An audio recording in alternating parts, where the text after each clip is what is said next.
trust anyone. Brown coffee, a fairy, yeah, you're in the right place. Hello. Testing. Right, welcome to Heavyweight. Hello, Biggie. Hi. Right, it's too hot, so we're going to try and play D&D. Two of us are dying. Well, two of them are dying. The rest of us are alright. Welcome to the channel. We got some social media stuff. You ready, Ree? Ready? Time of spam. Yeah, I'm ready. We're on social media. So we're on Instagram, we're on Facebook, and we're on Twitter. If you go to those and type in Heavyweight, you'll be able to find us, follow us, tick the whatever box you need to tick. And yeah, you'll find out when we're going live, what we've got planned, what we're writing, what we're playing, all our lives. It's too bloody hot. I've got underboob sweat that makes a Wonder Woman logo on my t-shirt. Okay, Biggie. Same, Biggie, same. Fantastic. Now we've done with sharing time. Yeah, go follow us on social media.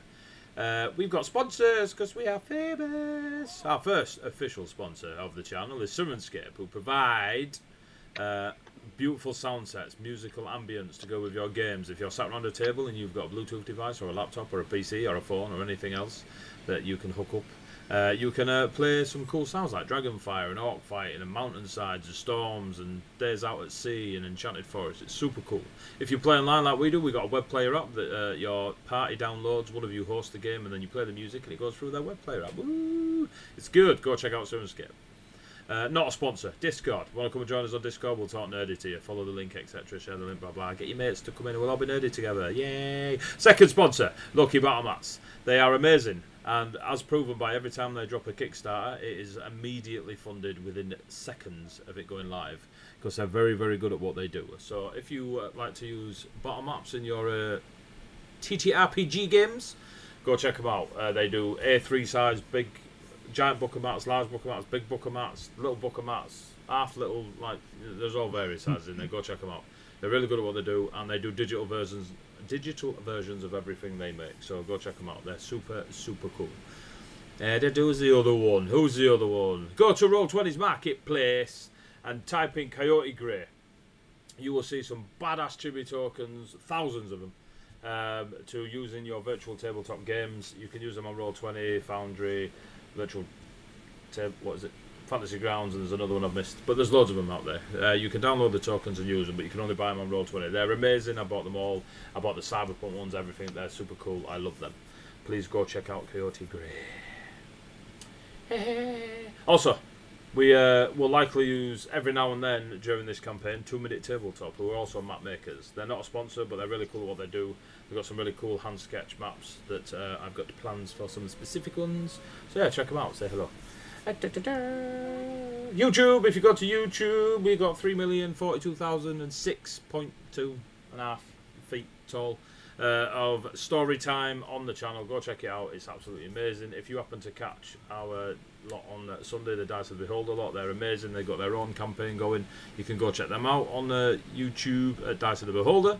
If you're into your podcasts, you can go to Spotify or Anchor and search for Heavyweight RPG When Glory Is Not Enough. Heavyweight RPG Fables Among Titans. Dice of the Beholder Chronicles of Needham.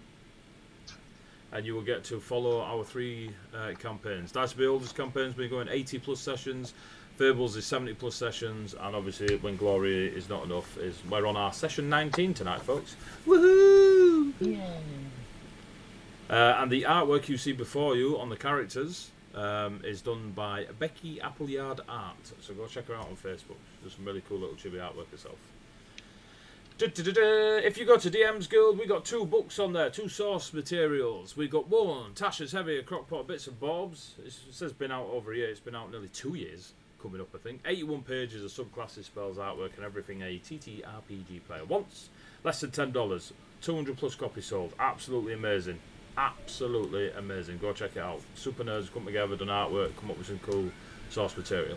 The second book we released, Frank and Kenzie's Tradesfolk Compendium. There's a lot of content in this book. It's a bit of a homage to small businesses, and you'll find Easter eggs relevant to our favourite sponsors, friends of the stream, and more. Less than $13. Brilliant. Go check them both out. They're really cool. If you like collecting your source material, there's some super daft, amazing homebrew stuff in there that our friends have come together and wrote for or done the artwork for. So yeah, dead proud of them. Go check them out. bits. If you wish to throw 200 bits at the stream, like Biggie has Thank just you, Biggie. done 800 because he's a madman. Every 200 bits the players get, they get a re-roll. So if you feel sorry for the adventurers, a monkey face, you can donate 200 bits last year's to give the party a re-roll. They cannot be used on the DM or death saving throws. They don't roll over to the following week. And there is no longer a cap. So go for it. Go nuts. Throw as many as you want. If you are a lunatic and you want me to ruin their plans, send 500 bits and I get a fate roll, re-roll, whatever you want to call it. I like to think it's, you know, story building re-rolls. You know what I mean? Everyone loves a character death. So yeah, so I'll throw them in. At the end of this month, so on the 30th, only a few weeks away, every year we do a charity stream, and so far in the last couple of years we've raised £6,000 for various charities. And we want to keep that going. So this year we are running a D&D 24-hour one-shot, dungeon mastered by Eduardo, aka Mr. Valentine, or, you know, Halo Boy. And yes, we're going to be sat around a table. It's going to be cool. We are in the lands of Furia. It's going to be amazing. We are doing it for Jerry Green Dog Rescue, and they operate 4 centres across 3 counties. Their centres are in Lincolnshire, Yorkshire and Nottinghamshire, and they work hard to rescue, care for and rehome stray, abandoned and unwanted dogs. So let's help them find their forever homes. But yeah, they're a super cool charity. Our friends get their dogs from them all the time to help as much as they can. So if we can raise a few quid from, great. Please follow the Just Giving link and throw in a few quid if you can. If you can't, you definitely know someone with a quid that doesn't need it. Take it off and donate it. A week later, if you fancy being up in Manchester at GSCon, a big gaming convention, 1,000 tickets.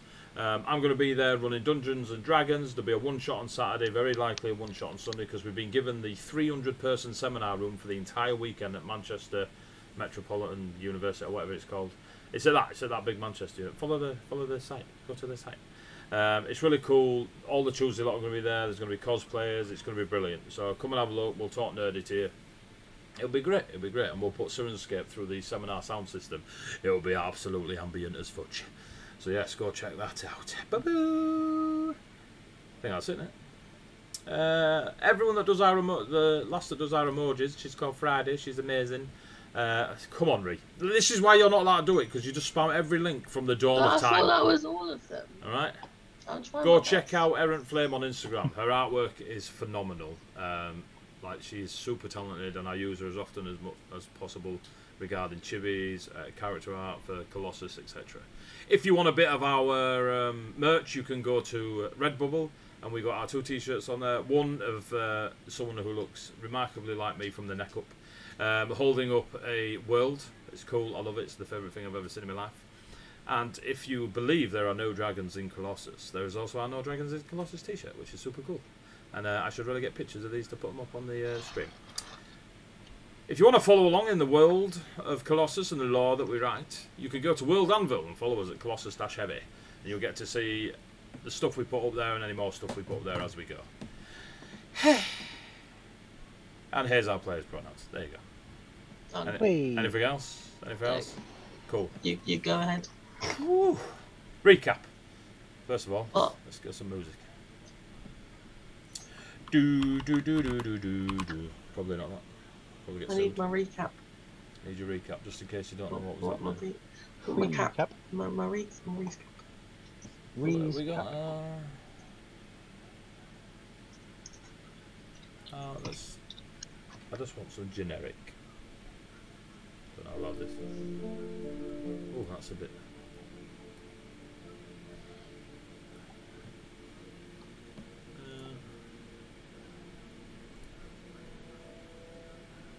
Some dodgy Final Fantasy. It does sound a bit like the match, Sephiroth match, not the when they're all following. Yeah. Go, we'll just have that on for recap and then sort something out of it. Right.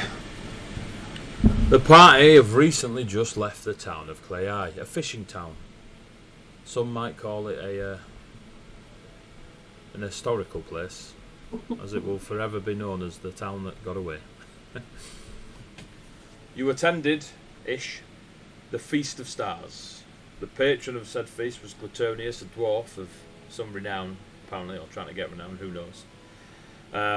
and had essentially magically imbued the food that was freely given by the dwarf to everyone, and drink. It's very important to remember that food and drink was free for days and days on end, and at no point was it ever not clear that the food and drink was free. So, the players, being the heroic adventurers of herodom they are, one of them drank everything he possibly could get in his mouth. And who knew that he too would fall to the curse of the free food and drink? You did. And drink. I knew. I knew 19 sessions ago. I knew when Rich went, I'm going to play, and that's all I needed out of him. That's all I needed. So, within the town, you chose to leave the town to its fate, whatever that may be, for you were in a bit of a shit state after a large fight with a giant pig who was also eating other piggies. And from the villa, you had a search around the place, got some magical stuff. One of you fucked off to the realms of wherever it was you went. Who knows? And as a party, finally, not divided across the town in 6 different side quests, you left the town of Clay and are heading to the town of Lento after sending a message to Alexander of the Guild of Ectelior, saying we need to speak, shit's gone down, send a friend. And he responded with, I'll meet you in Lento. Lento from Clay is 3 to 4 days, maybe longer, but rough guess. That's following the path worth of travel. When you got a couple of miles away from Clay, whatever effect that was upon Bjorn wore off, and the hangriness, supernaturally given or not, was no longer present.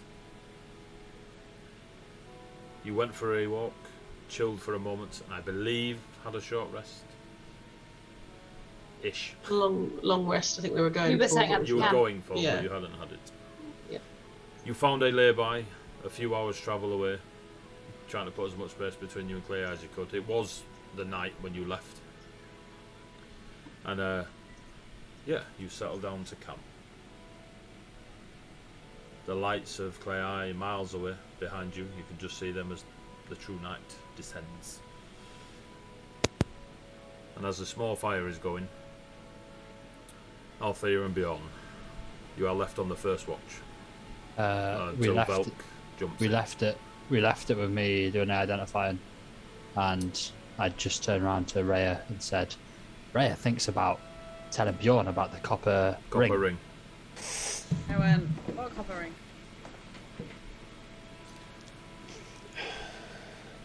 Go, we'll go from there. Rhea says, what copper ring? There's a copper ring. Elk smile. Rhea. Do you have a copper ring?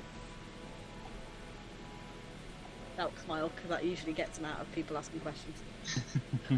Rhea.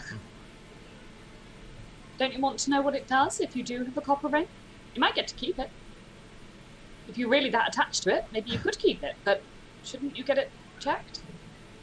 Because you clearly have it, and this face is the biggest lie I've ever seen.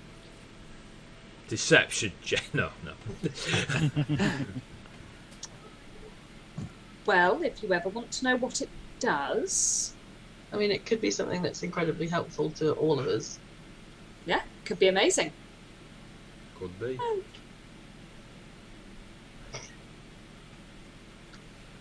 I'm just going to look at Althea, Etheria, and Beyond, and Velk and be like,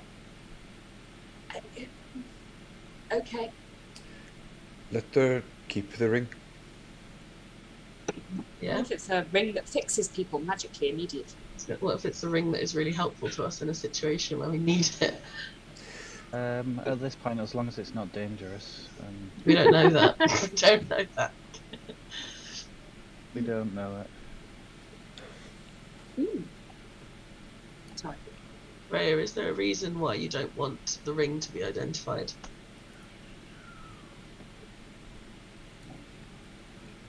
Oh, We ain't gonna take it.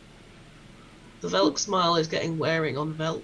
And if you're going to start doing it like as a permanent thing, I need to know now.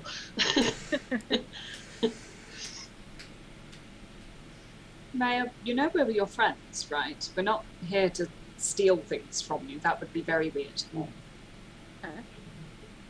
So, what's with the ring? What ring? Raya. We're not stupid, though certain actions up to this point may make you believe that we might be. Can I insight when she says what ring? Do you need to? I mean, I didn't see her pick up the ring. That's the thing. I've never seen the ring. She's the most blatant lying person I've I ever know seen. she's blatantly lying, but she's still trying to lie. So I don't know if checks are needed or not. Because Althea has never seen the ring. I would say no insight check is needed because Rhea is not being very deceptive. It couldn't be. Her eyes change colour according to her mood. Yeah. Why are you lying, Rhea? It's not like you. You're normally very upfront. Blunt, almost. Trying to be like the rest of you. We don't hide What do we lie about? items. You don't tell people about things. I've never lied. And usually it's for a surprise, so... What ring? What have we lied about? I don't know, I don't pay that much attention to you. And how do you know that we've lied? I'm going to sleep. Because I know I've been more confused at points than others, so... But that's a you thing. That doesn't mean that we've lied. Ah. Okay. We made it 2 minutes in, Ed. Aetheria's rolling over and going to sleep. I've had a long and somewhat frustrating day, and I'm mad at Velk, and I'm not even sure it's his fault. I think I might be mad at myself, but I'm mad at Velk anyway. I'm going to go sit, and I'm just going to stomp off and just go and sit, like, against a tree, looking grumpy until I fall asleep there. Okay. Party settles down for the evening. I'm going to turn to Rhea and say, like, really gently, like, not in a like, oppositional way, and just say, like, when we've had, like, as hard a day as we've had, I know that you're trying to fit in and mimic the things that we do, but in a situation like this, being deceptive, as you can see with FaZe, is probably more hassle than it's worth over a ring that we wouldn't take off you anyway. So maybe in the morning, letting Velk identify it would calm FaZe down a bit, because she's had a day. We all have. I've never seen the ring. I don't know even if there is a ring. But you know, it's your ring. You do what you want with it. But it's clearly frustrated FaZe. Rhea kind of looks over to FaZe, looks back up at you and just whispers, goes, "It's a surprise." Okay. Maybe get Velk in on the surprise and get him to tell you what it does in the morning. It'll be a better surprise if it's a really cool ring that does something. That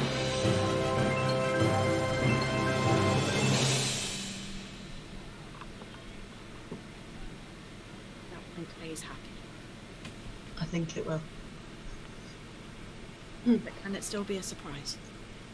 I mean, as much as she knows that you've got a ring, but yeah, you can surprise her with giving it to her.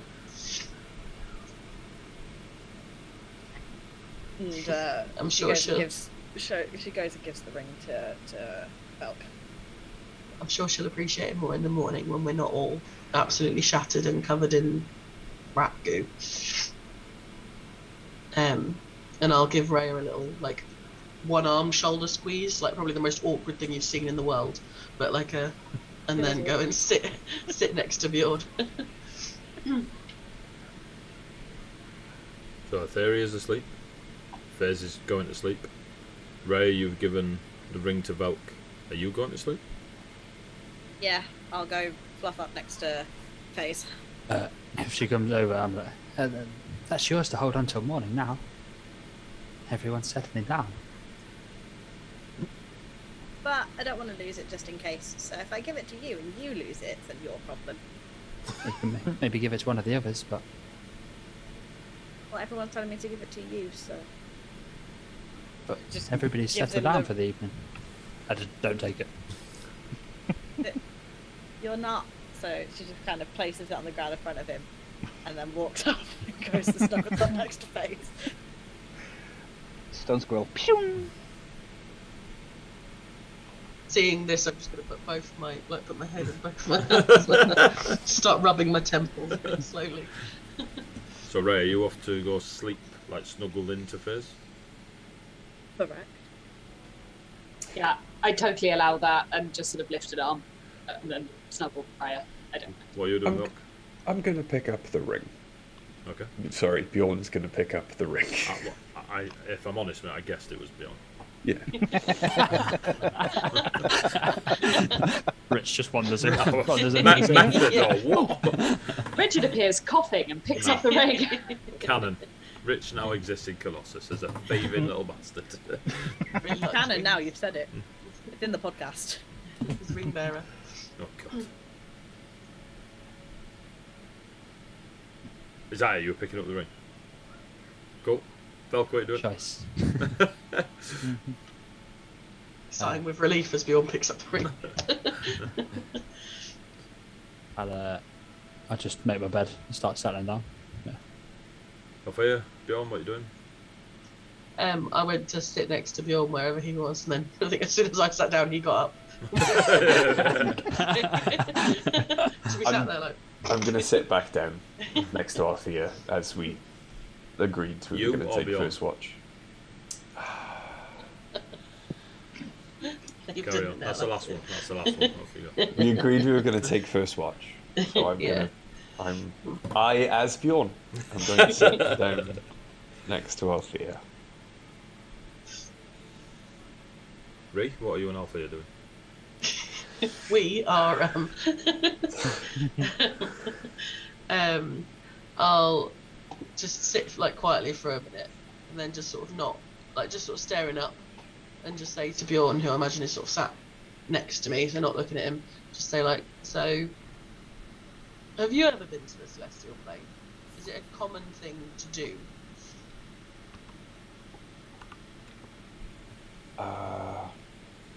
I have travelled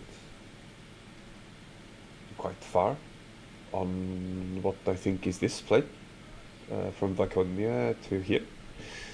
I do not think I've ever been to the Celestial one. That makes sense, because the person that I met said that once you go there, like you don't often get to go back. Like it's hard to go to the Celestial Plane and then return. It seemed like it was more of like a end of the road rather than somewhere that you go and then come back from. But he knew you, which was pretty cool. He knew of your sort of lineage. I didn't pry because I didn't think it would be apt for me to know perhaps more than you about your lineage, but he knows of Costo's vengeance. Thanks, Mel. Who was it that you met? If I got a name, I don't remember it, but Carlin. he had. Pardon? Carlin. Carlin. Like the lager without the G. Someone called Carlin. I remember they had grey wings and a peacock feather brooch. Is that right, Aiden? Like a peacock symbology on a pin, and they looked quite old. Like not like I could tell once they probably looked incredible, but they looked like ancient, like old. Not even just like an old person. They didn't look wizened. They just looked like old. And the Celestial Plane? What did it look like? I could never dream to describe it. It was incredible. It made me cry. Like it was everything all at once. I could see so much of the sky. Like you look up and you can see the stars and you can see the clouds and whatever, but this looks so small compared to what it looks like there. And even though, you know, it wasn't like I was tiny, like the sky didn't get any bigger. It just looked like there was so much more there. And there was like forests and waterfalls and so much colour, and it was like I could see everything looked sharper, everything looked clearer. And that's where the squirrels come from. The stone squirrels are guardians of the celestials on this plane. And when I left, I had to ask the celestials, the plane itself, to send me back. And when I did, one of the squirrels came and gave me a little stone acorn, and I'll produce the necklace. And when I got back, so this necklace before I left looked like the ones that we found out with like round our necks when we all first met. And then the acorn was separate, but now somehow on my way back, the acorn is now set into the necklace.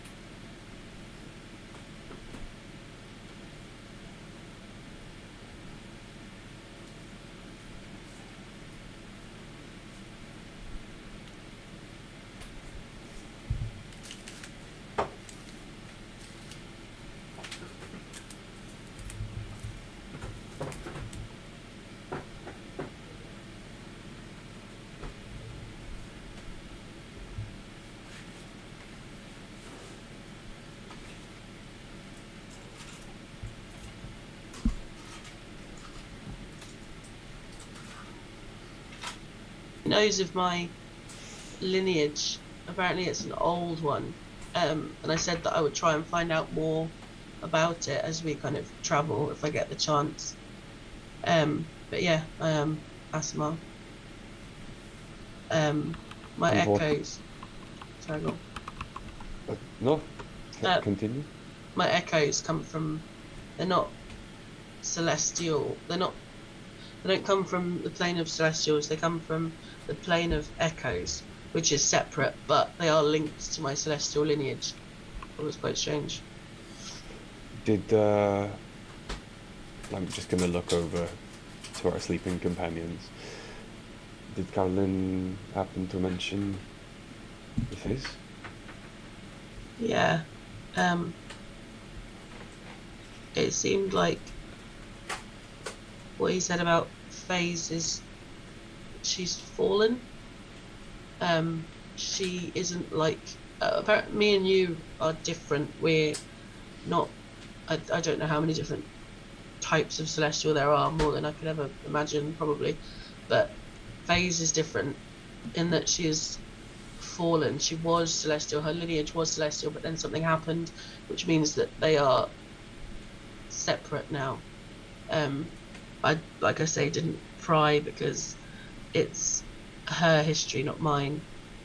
But if we all wanted to know more, I think, you know, doing it together is probably going to be easier if we're all looking around the same kind of areas about the Celestials.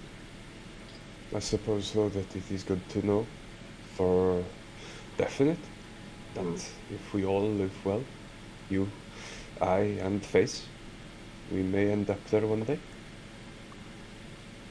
I don't know about Faze, weirdly enough, but he seemed. What do you mean? Well, Faze being fallen, would she still go there? Fallen indicates shut out, ostracized. I don't know if that would have an impact. But it was not, at least from what they have said, it was not Faze's fault. No, but I don't know if it's you know, what happened must have been so bad that they didn't want anyone of the lineage to befell the whole line. That is unfair. I agree. I couldn't think of anyone more deserving when her time comes. But that lies in her history. Just like your answers lie in yours and mine and mine.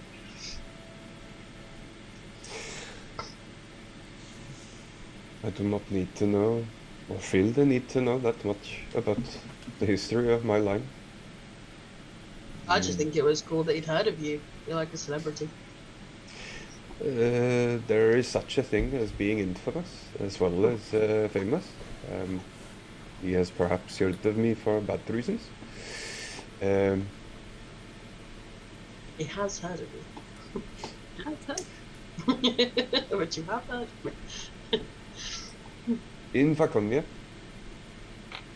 we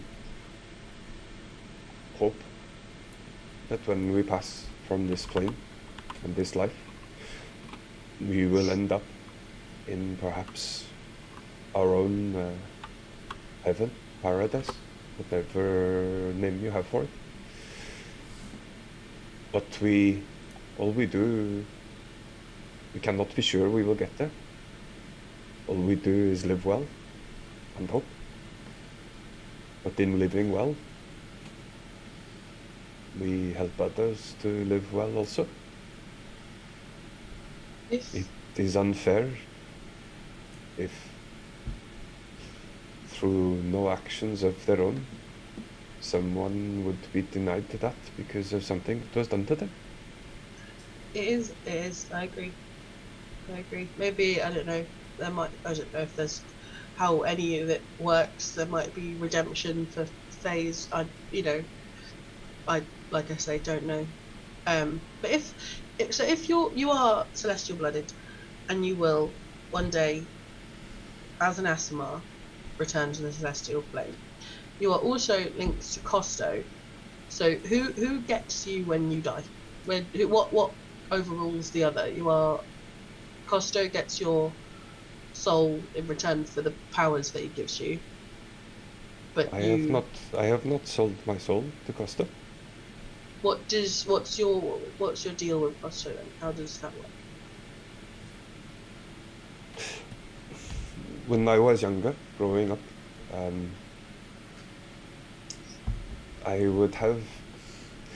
it did not get me many friends, but I would have dreams. These dreams I came to realize were prophetic, and they were true dreams. They would happen in the days following my sleep. And they were always dreams of unfairness or injustice, perhaps bullying, or perhaps someone stealing. I did not gain many friends in the youngsters. Children can be cruel, and I would always stand up for the bullied, or I would turn in the thief. I've always had this things need to be fair or just and balanced. It was not I who beseeched Costa for power or favor, but I have always followed him and believed. Costa came to me. I was chosen in a dream, and this dream, when I woke, I dreamt of being gifted an axe, and when I woke, I could call the axe to my hand.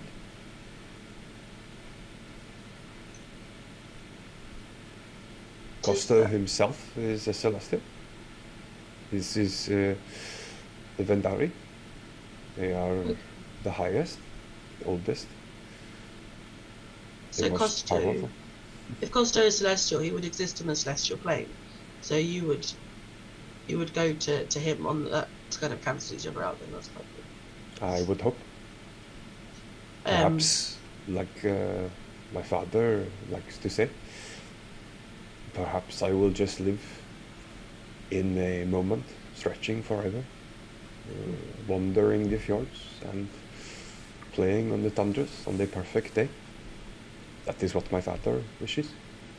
My mother is tired and is annoyed by my father, so tells him, you can have your perfect day. I'm quite happy with the void. It will let me have some sleep. But I will not have someone I have someone I believe is worth caring about be refused that future because of something that was done to them? As I will help Asma- face, I think. Yeah, I will too. And I think that's all. This is my interpretation. Like, the only thing that he said about Faze is that she has fallen. And then he spoke to me of my lineage, and I asked of how Asimar came to be and how creatures came to be celestial blooded, and he said it was ancient lineages that gift. It can be a gift. It can be it can be the offspring very, very, very, very, very many years ago of demigods, but more often it is a gift that is bestowed upon a creature. But I wanted to know, when I get heightened and start glowing, that doesn't happen to you or Faze. You get wings and Faze gets scary. So how, like, what else can Asimar do that I'm meant to be able to do? How do I tap into, like, what I've literally just found out that I am? Do you have a sense now of the celestial power inside you? You remember what it felt like? I remember what it felt like to be on the celestial plane. It felt different. But do you remember when the power rose in you and you began to glow, and you remember how that felt? I remember how that feels, but I don't like to think about it. I would not deny your nature. I would embrace it, and to channel it, and you may find use for it. One use I think we all share is obviously the ability to do this, and I will touch a nearby rock and cast a light cantrip on it to make it glow in my hand. But there is also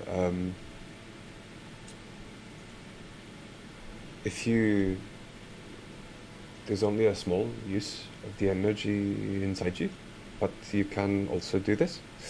And I'm going to touch my own chest, cause the hand to glow, and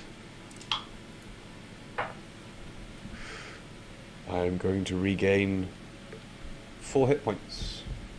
You do see, obviously, some of maybe the marks, the bruises kind of lessen. The teeth marks on his fingers. His pinky grows back. You should be able to channel that. I think perhaps at least once before resting. I'll just touch Bjorn's arm where he's got like a mark or a slash. I sort of place my hand over it, and just think about the feeling that I feel when Alfie is getting heightened and stressed, and try and channel it into healing Bjorn's wound. For 2d4. 3 at our level.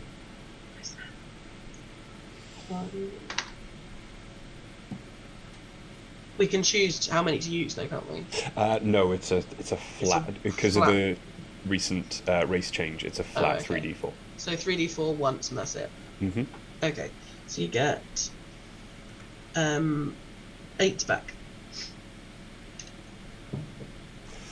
As you do this, Althea, you realise that you are gripping something in your hand, and it's a small wooden butterfly that Katerina gave you before you left.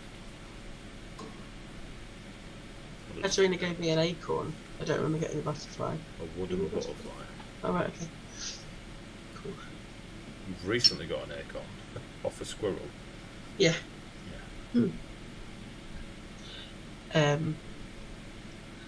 I'll look at my other hand and say, I completely forgot I had this, and then I'll show it to Bjorn. Just a little wooden butterfly. Small wooden charm shaped like a butterfly. It is pretty. Yeah.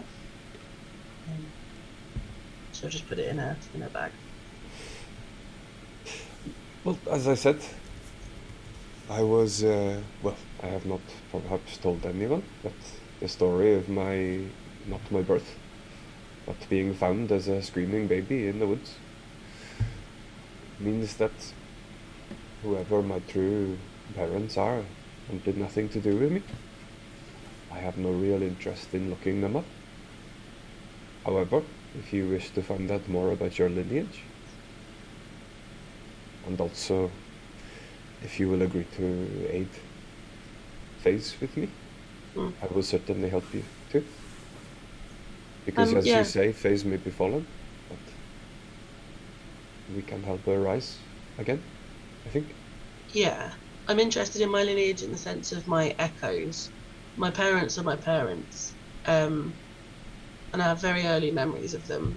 So unless, I'm not saying that there was not some kind of divine intervention, but from Carlin saying that my lineage apparently is an old one, I think that I'm more interested in finding out about my echoes and why they look the way they do, because apparently they are people from my history.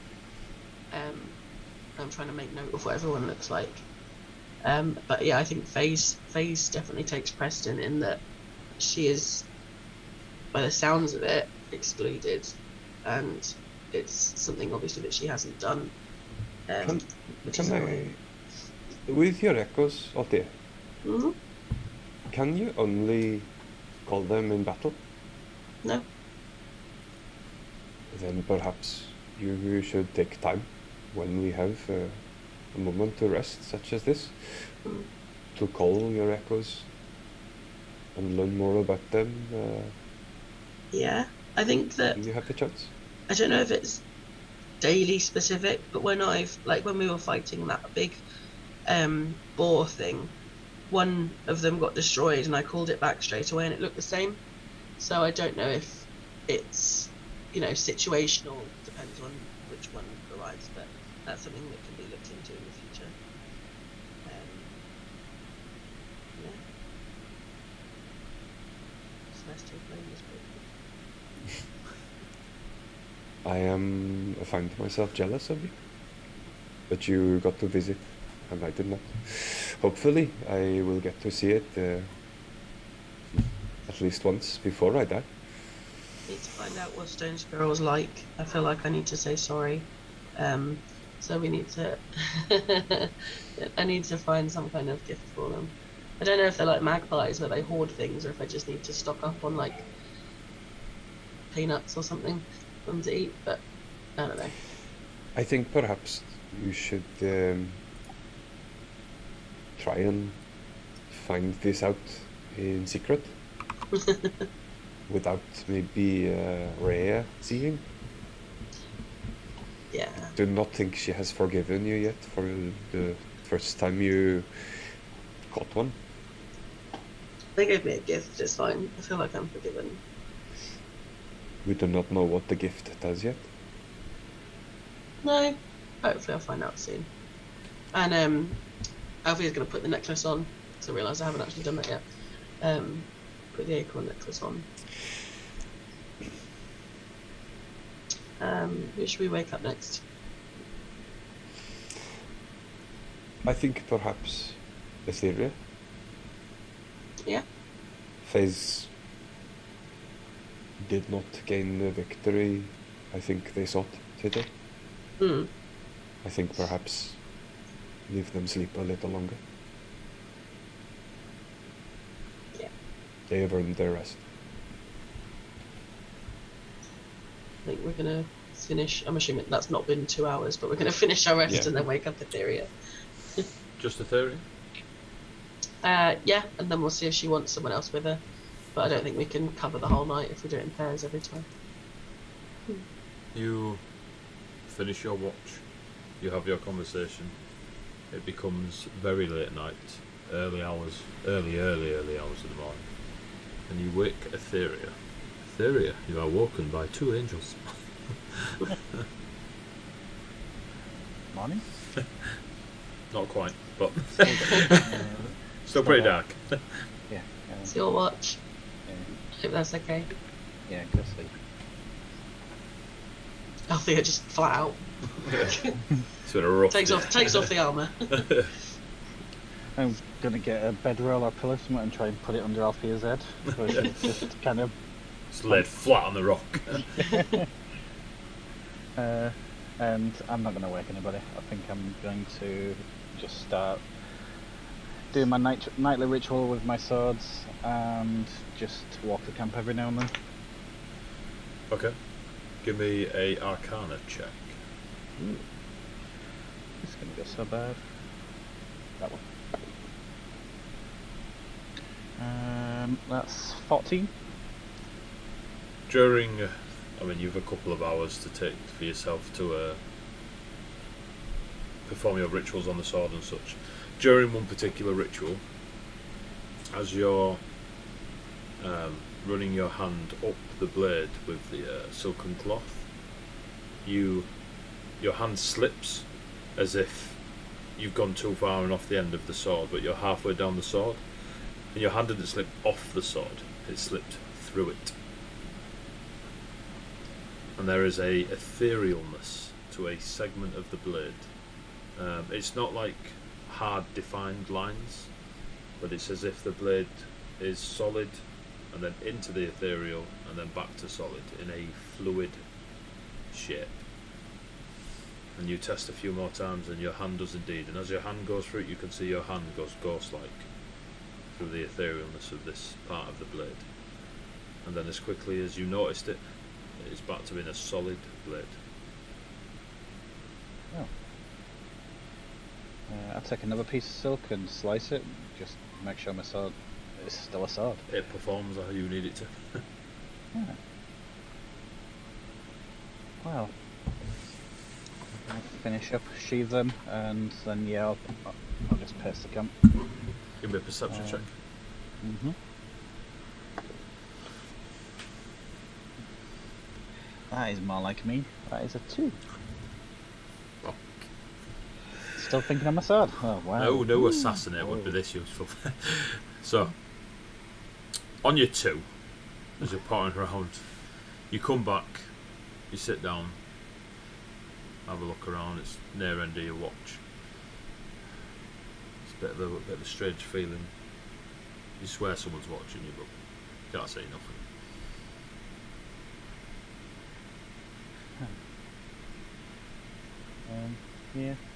Eventually, as I think a time comes to a whatever appropriate time, I'll probably. You reckon it's a couple, 2 or 3 hours before dawn?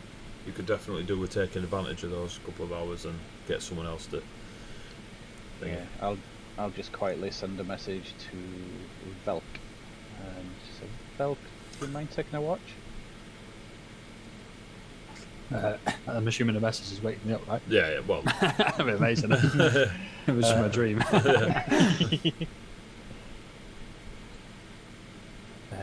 Sure. Thank you. Do you need anything before I turn back in? That should be fine. Thank you. I've not woken up Faze or Rhea. Faze especially seems out of it, but yes, I've not seen anything. And then I'll just turn in. Anything you want to do, Velk, in particular? Solo on watch? It's going to get dangerous. I'll leave. I'll just go. Let's leave a note. Let's leave a note. Fuck you. I will spend the first little bit of time on attuning that the orb, the little glass ball. The purple white, yeah, on attuning that. And once it's unattuned, then it's a week's time, and a week's time I can reattune it, the location. So I'll unattune it for now. You can attune it to you, but you just can't use it for a week. Okay, so unattune it, yeah. attune it to me, and then I can pick a spot in a week, right? Yeah. Cool. Okay. Yeah. so that way if someone else took it, they'd have to unattune it from, and so on and so forth. Yeah, cool. Okay. And then beyond that, I will wander around with the ethereal book near me will be kind of like flickering through the pages, and I'll be using or creating like illusions in my hands or in front of me or around me of things that have happened throughout the day, or like the last couple of days and stuff. Okay. Throughout those, like, I mean, do you mean like 3D pop-up sort of images on the book? Yeah. Oh, so the book will be like flicking through the pages, and then I'll just be making illusions around you. Me, or okay. Yeah. As you are doing this, and you start to create an illusion, and to match what you've written, you move your hand in a particular way, and it resists, and you kind of check it off, and you push through, and the illusion you meant to create was one of the Neroliaths, but what you actually create is a turtle, very old turtle, with a couple of short swords on either side and a great sword on the back, and then you do your famous felt smile, rub it out with your hand, sort of, and then you create the Neroliath, and you carry on creating the images. You go to create the twin marbles and the building, and what you actually create is two gnomes, one covered in the similar to Rhea, the land around them, the greenery and the browns, and they have a small creature with them, and they're very in tune with that creature. And the gnome next to them is covered in what looks to be all sorts of alchemical concoctions and little tools and little pulley wheels, and there's like strips of material that you'd wrap around the pulley wheels. You've seen stuff similar in Cruel, the way they move stuff around, and when the boats are shifting through the river and stuff. And they have almost, they belong in a city, whereas the other gnome would belong in the forest, and they seem very in tune with one another. And then you smile to yourself, just scribble it out. As you begin to make a illusion of the villa and yourselves within the villa, speaking of the moral dilemma, and you start to create that, and stood amongst you all is a medium-sized, humanoid shaped. They have hooded robes, there are wraps around their hands and their feet, and they move between you all with the grace of a cat, the absolute fluidity of water and air combined. Some might call it mist. Through you all, and again you erase that mistake in the storytelling. And then there are two shadowy figures that every time you make the next scene, or you're like trying to create the illusion of the feast going on and the music, or maybe Gabriel, or Etheria going over the wall, every time you do it, you can't quite complete the illusion, for there is two almost like blind spots that take the shapes of humanoids, like a silhouette of a humanoid, not yet defined. You're unable to fill that silhouette with colour and what's the word? Reality. Like, you cannot form them into people that you've seen in your story or made up yourself, but they hold a spot, and they are very like people shaped in this illusion you are creating. And again, you scuff them away and you carry on telling your story or reenacting it out and such. And before you know it, time has passed. You have cracked out the Tipex and you are on with finishing your watch. The sun rises. It is morning time in the land of Atoria. Lento is ahead of you by 3 days-ish, maybe longer, because you came out at night time. Thea is a town along the way. You will have to cross a very large bridge across a river. Althea, you know the river to be the Teardrop River.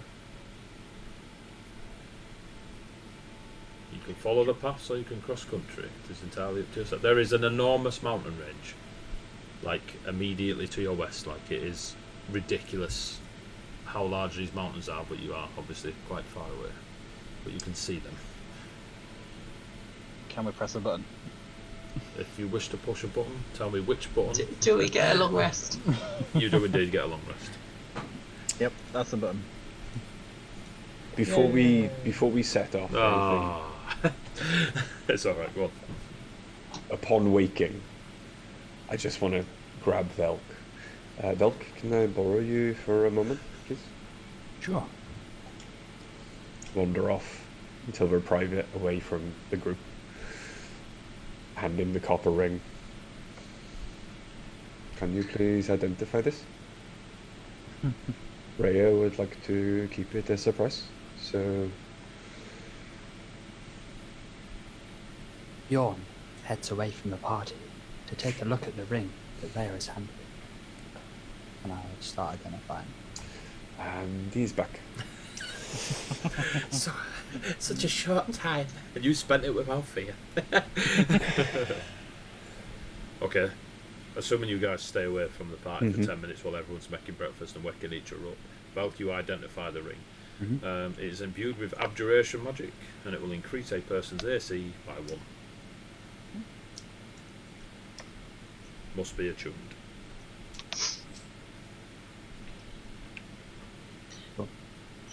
Would I have a chance to attune to that sword by now?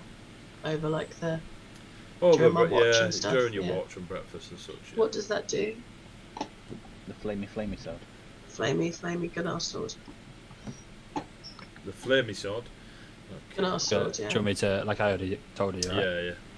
Yeah. So it was a sword that was made from a dead creature that is from the fiendish realm. On a crit, it does 4d6 fire damage. And once per long rest, you can negate fire-based damage from an attack. Counts as magical and must be attuned. You put that in the chat I will for me, copy and do- paste that to the group chat.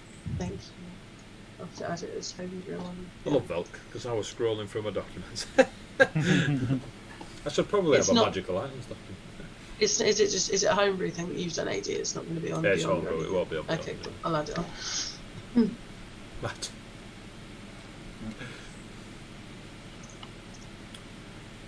Bjorn looks at the ring and thinks, if somebody were to attune to it and wear it, it would provide them a little bit of protection. Thank you. I'm going to take the ring and walk back over to Rhea. Bjorn shuffles back to the party. Follow over. Rhea, can I have a moment, please?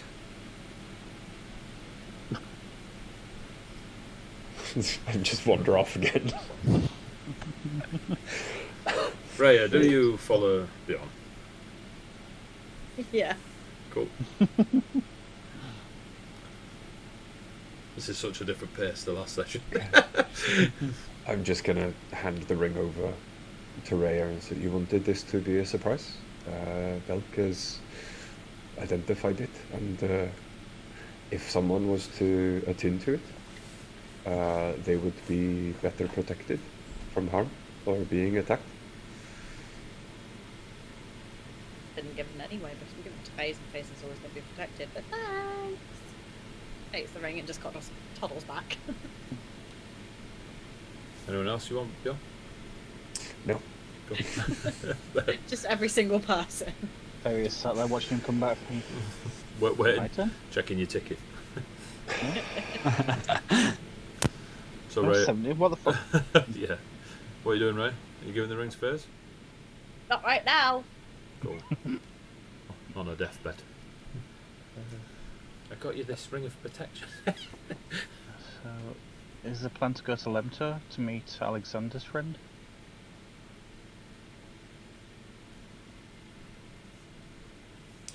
I think so, yes. I think so.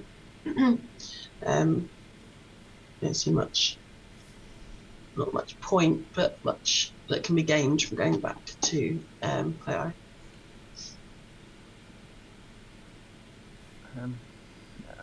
Yeah, I think we could do with updating him and possibly seeking help or guidance. Do you know Lemter? Belk does, I think. There's that smile again, god damn it. That's an Eddie Heard of smile, it. not a Belk smile. Eddie Would looked I at be him. there? There's That's the how Belk difference at knows this Lento. Would I have been there, AD? Probably not. You are aware that they have silver and copper mines and almond and fig trees. That's their thing. They don't get involved. Like, you've never been there as like in any gladiatorial capacity. Okay. They're quite a nice town. Like, that is their reputation. Is they are. Whenever anyone mentions them, oh, it's a nice town, is Lento. Because they don't get involved in anything but a bit of tree farming, a bit of mining. Let's just Silver, lay that copper, there. figs. Yeah, silver, copper, fruit. All right, we don't do. I can use Google. Yeah, I've never been, but it's meant to be a nice place. Yep, I'll pack up my stuff and wait Nice. for the camp. Not that we're going on like holiday. Like, it doesn't matter if it was nice or not. Still be going there, but I mean, That word. it's Nice. wedged against the forest and mountains. If you look at the map that was given to you 19 sessions ago, that your bard looked at and went, we should meet in these two places north of the town, you can get a somewhat lay of the land. Bard's smarter than me. The bad's smarter than me in real life. Well, The squirrels are smarter than most of you lot in real life. I'm just saying. Dude. that would be AD claiming that he's smarter than us, I think. Although them squirrels are smarter than me. So, you have a 3-day travel. You'll be at the Teardrop River within... Where are we now? Probably Your by today's evening, as you obviously set off quite late at night. So you could probably get to the bridge that crosses the Teardrop River by the evening. So unless you wish to do anything ridiculous, that is what you will be doing for the day. No, FaZe isn't really particularly talkative, so I will just follow along where the group goes. Is it very obvious that you're not talking? Yeah, I would think so. I'm sort of packing up, pat Rhea, and then carry on. On the shoulder, not on the head. She's not a baby. It's like, Less awkward than Althea, though, I think it's important to note. It's like a normal pat on the shoulder, not Yeah. just so we're clear. Who wishes to roll the D20 for today's travel? Ooh, I kind Not of want Pony. it, but Not Tony. Tony's anyone but I'm Tony. not wasting re-rolls on Yeah. You've got We're not 5 re-rolling rerolls. this. I rolled a 10. 10? I rolled better than you. See, half. I rolled a nat 20. You don't know that's better. I don't know what it means. Yeah, they've got Yeah, 5 I rerolls. So. I don't know actually. Yeah. So, it is morning time. Halfway through the day, as you stop for your food and drink. You can if you want some. I will happily take. It's 500 bits on it. It's 500 bits of reroll, and I'll happily take your pennies. No. Just no. What we don't know is Sam's just coming to some money, so he's going to an inheritance. Halfway through the day, channel. you're setting up your food and eating your tents, possibly the other way around.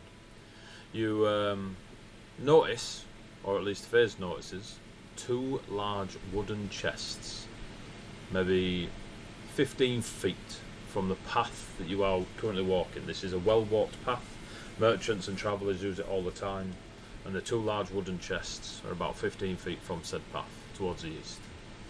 Hey, You before you, like heading further north, there's very little trees and such, and it's quite a almost not desert, but it is a flat plain land that will eventually hit the river, the Teardrop River. I mean, the Teardrop River is days and days long, just so you know, Althea.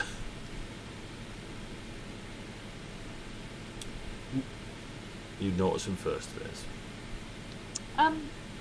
hey, does that seem suspicious to anyone else? Slightly. Probably. Like, that seems really suspicious, right? Just 2 chests next to the road being like, take me. I'm gonna go take a closer look. Of course you are. Have I heard of mimics? Yeah, there's players put on all the time. Yeah. In Bay.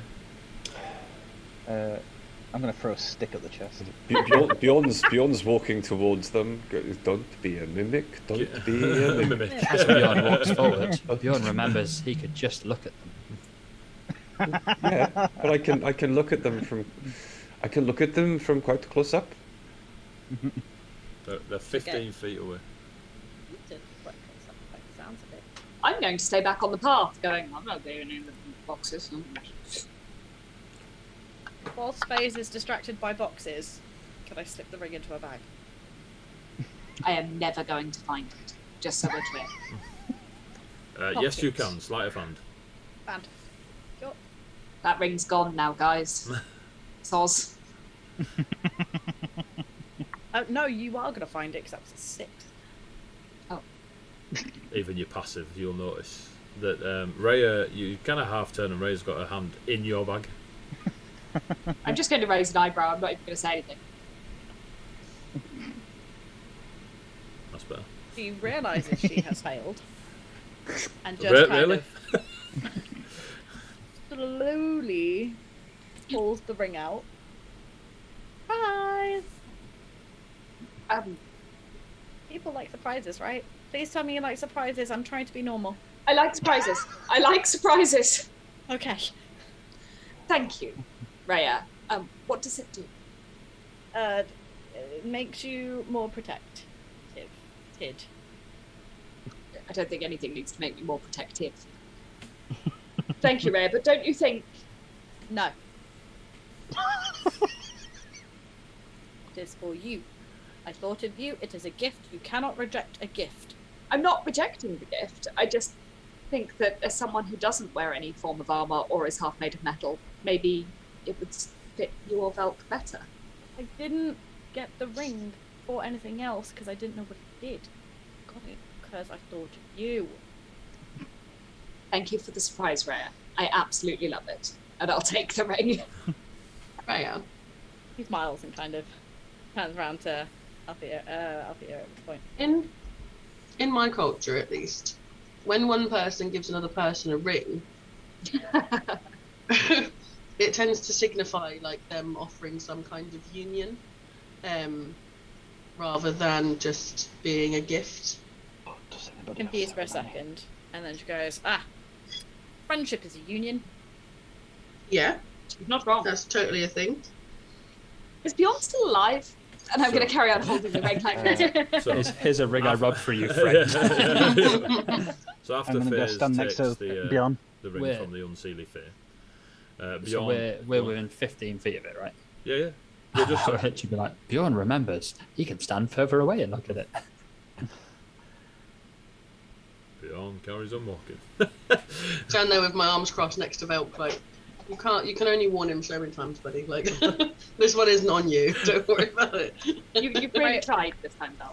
Rory will stand there and be like, we've all collectively agreed we're not healing Mathis, right? No, I probably will. He's my friend. But Oh, He showed me how to heal things last night, so I no probably reason. should. Bjorn sheds a tear. Are you walking right up to them as in touching distance, or like they're 15 feet away, mate? Like 3 steps. Yeah, Cool. yeah, pretty much. They look very much like they did 15 feet away. They are Okay. two large wooden chests Okay. slash trunks. They both got a brass lock on them. They don't seem to be ancient or brand new. Somewhere in the middle. Okay. Around them is more signs of camping, like somebody was there, similar to yourselves, like the area you are in on either side of the road. People will have camped here. But I'm going to reach out and cast a light cantrip on both of them. okay, you light up the chests. They both light up. Yep. The chests are safe, and then I'm going to open the chests. How does that prove they're safe? Because you cannot cast light on a creature. And Right, I'm But gonna they open can the- still be they can trapped. still be trapped. 1, Or that's what it says Too in the late. rules. 2, you're in Colossus. 3, how are you opening the lock chest with the brass locks on them? I was just going to reach down and attempt. Or to how do you know about open mimics? the lock. Do the chest start salivating at all? Like, Teeth are pain. I'm going to attempt to open one of the locks. How?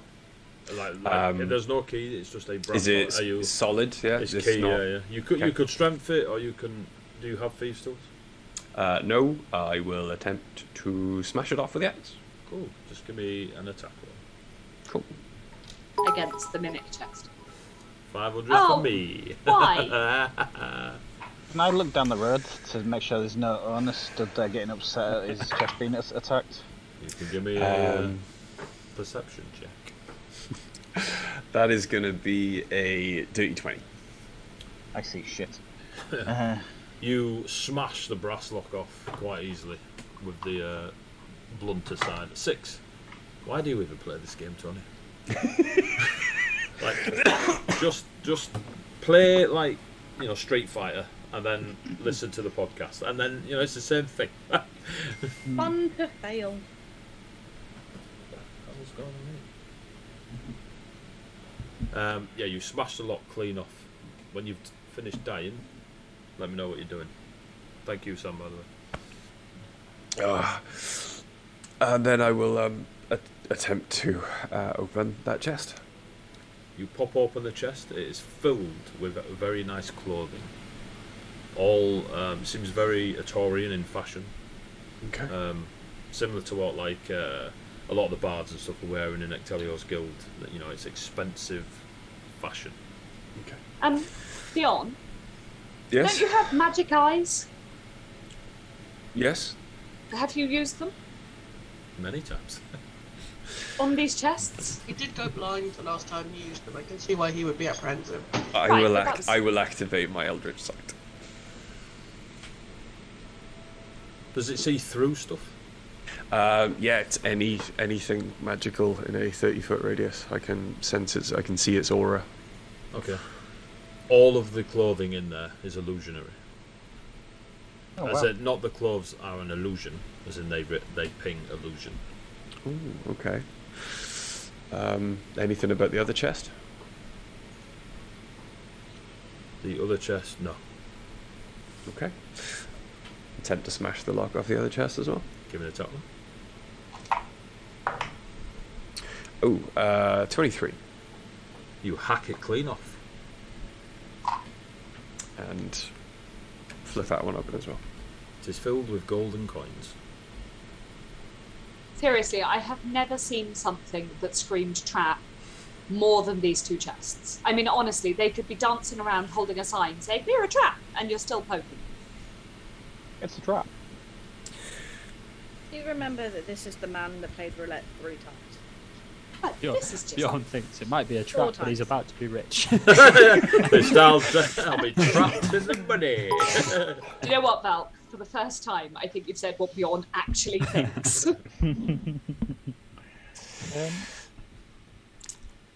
Can I investigate the contents further? Like, is there anything under the clothes? Is there anything in the gold? Or... Well, it's up to you. Do you want to check? Yes. Give me on which one? Clothes first. Just give me an investigation. Ooh, nice. Investigation is going to be a nat 20 for a 22. Cool.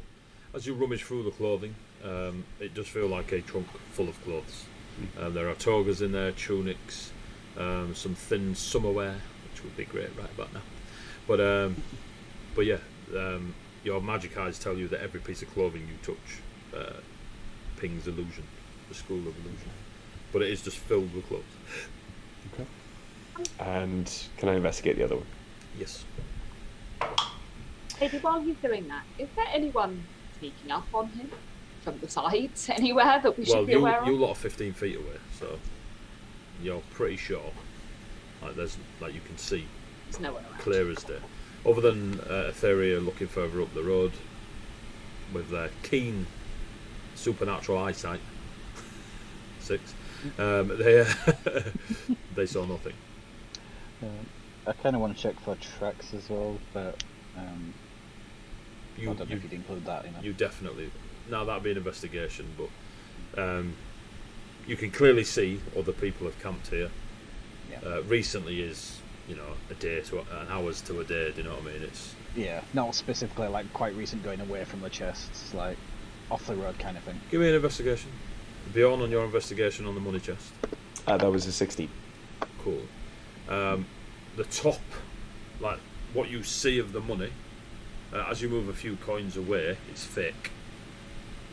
So it's like a lid of golden coins. Some of them are actually golden coins. The rest are a really good scenery metaphor. You know what I mean? Okay. Investigation It Etheria. gets 16. more trappy every 16. minute. You notice that there are tracks around the chests, several similar size to yourselves, feet and stuff like this, and a variation of, but there's more. There's nothing jumping out. This is a campsite that people would use whilst travelling before heading to the river or south, but not standing up. Beyond, you do find the two little clasps that would release the lid on your 22, was it? And I released the lid. As you take the lid off, the trunk, there's a hole in the ground, and there is a rope ladder going deeper into the ground. Do you have dark vision? Yeah. 50 feet down, it hits the ground. There is a hole here In the chest? in the ground beneath the chest. I think this is a secret entrance to something. Oh yes, subtle. They decided to hide. tunnel. No, sorry. Just to be clear here, Secret guys. tunnel. They decided to hide their secret tunnel underneath a chest full of fake money in the hope that no one would ever find it. Look, I am not writing this shit. Are you Velk? Val, can you just forward a few pages and tell I us am. what I'm just going to point to Bella. While I'm having this conversation with FaZe, I do want to be gathering the real coins. There's about 12 gold. gold coins, Okay. Still and nice. they are gold. Maybe it's like a double bluff because they didn't think that anyone would be dumb enough to open the chests that were standing in the middle of the road. They have obviously not heard of three-time roulette player. Oh, I swear it was 4 times, Bill. I love how you said Bjorn. that. 3 times roulette player. As they're all Bill speaking, here. I'll go start to walk around the chest of clothes, and my book, the pages will be flicking a little bit, and I'll start casting Identify as a ritual. I'm going to join Bjorn and look down the hole and not see all the extra, but Trap to It Rast. does work. Hom. Not quite that big. I mean, the trunks are pretty hefty. Like, Althea could get in one and you could close the lid on her. We are not going to do that. It's thematic description, don't we? Althea gets in a chest. Althea, this looks big enough for you. Whoa. What? I wasn't listening for like 30 seconds and suddenly. Big enough for you to handle. Can I look at the clothes? You can. Velk is currently holding one of the tunics in his hand and is thumbing the material whilst his book flickers and he's casting I look at Identify. Milk weirdly as he thumbs the material. He's not thumbing it weirdly. You're looking at it weird. There's a big difference. Always looking at Milk weird. I did that. This is not Look fingering up. it. I just want to, I want to see if there's anything that I would recognise about it, as in terms of what if it's fashion from a particular place or if it's a particular Just seems group of people. Is there a logo on it, like Nike or Nope. something? all Look, plain, crocodile. all look at us. Burberry. It all just looks generic. There's no labelling on it. There's no crafters initials embroidered or anything like that. It's just really nice tunics and togas and scarves and such. I'll just stand near Velk then and wait for him to finish the Identify, and keeping my eyes out, confused as to why there's these things, but scanning the the periphery, making sure we're not being watched. This has to be a trap, but I really want to go and have a look. I mean, that's really your call, Etheria. I wouldn't say it was necessarily a good idea. If you desperately cannot help yourself from going down the hole, I think it is a good idea. you think it's a good idea to go down the hole. Well, yes. All right, Bjorn, I have faith in you. Really? I can't speak when I'm done. I don't. Can I? Did we No. say I could? No. No, not really. You're supposed to be concentrating on the ritual. Yeah. Although, other than the last time, you were just like, Eddie thinks Gonna try you should all do judge- this. I'm going to judge from Velk's facial expression what he might say if, Wink, wink, nudge. if he's doing like sign language at me or something. Like. I mean, stick your head down and see if Be pointing like a little stopwatch. We should wait for Velk to determine what the clothing is before we do anything. Yeah. I think that's not a terrible idea. Since, as it turns out, Belk seems to have very good plans. Poorly communicated, but quite good plans. No, I I was think having a communication issue is Velk's thing, isn't it? It's part of his charm. Charm. You've Yes. slept since then. He can speak directly. Ray would like to fly up to see if there are any surrounding camps or, How high are you flying? moving or anything. Is little Wispy Boy, a little Sniffy, still with us? McSniff, yeah? Yes. He's still with us. God, McSniff. How far are you flying? Raya, Within 40 feet. I'm asking Raya, not you lot. Sorry. Well, now that I've remembered that McSniff is here, I rescind my comment. I was about to roll initiative. It would all just be us going, I'm not going to hit you. I would like to roll animal handling, I don't want to kill him. You I are want to kill very him. useful to us. I want to kill him. No, I'm fond of him. Raya, what are you doing? How deep is this hole again? 50 feet. From looking into it, from the rope ladder hitting the stone floor beneath it, is 50 feet away. No, too far. I am doing nothing. I'm just scoping out, looking for people, just in case. Cool. Velk, 10 minutes pass and the tunic you hold in your hand. If the item is worn as intended, i.e. if it's a tunic, you wear it like a tunic. The wearer may cast minor illusion once, and the magic will disappear from the tunic. So you put the tunic on. And you can cast minor illusion, and that's it, done. So it's like a scroll that you wear. It's like a Is scroll. that? So am I getting that off every garment, or is it just that? Because I'm looking at like. You can only identify one item at a time. Okay, so I've just picked a tunic, but okay, that's good. That's good. Give me an Arcana check. Spend the next 8 hours identifying No, every like I'll single just- sock. all of the garments in there shine with illusion. magic. 19.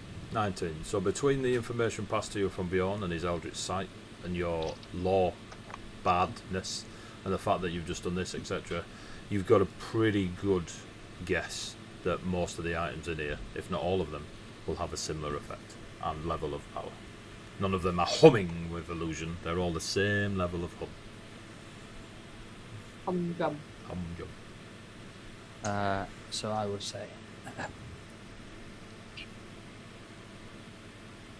Etheria, looking round, sees no obvious assailants descending upon what could be a trap. Bjorn, looking down the hole, thinks about how travellers on a road must protect themselves, especially if they do not feel capable enough to defend themselves against those who would steal their things. Piecing it together, Bjorn thinks this could possibly be a travelling individual or individuals are simply looking to not get robbed. They're looking to not get robbed by leaving some of their items in a chest at the top, but what they've taken the rest down into the hole. The rest of their items. Baze thinks about how if they were travelling with something worthwhile, then perhaps giving anybody who would potentially rob them an easy win would suffice. It just seems like a weird thing to do. Do they look like players' clothes, like a travelling dance troupe, or like No, just casual. Okay. But they just look very well made and expensive. That might be because of the magic, you don't know. But in their current state, they just look expensive and well made. Okay.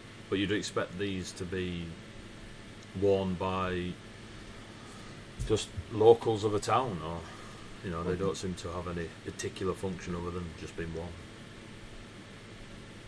Althea? Which one of these sets do you think would look best on me? You are a Taurian. I do not know the fashion. Althea looking down at her, the same clothes she's been wearing for however long, and her armour. She'll look at Bjorn's eyes to see what colour his eyes are, and then they're black at the minute.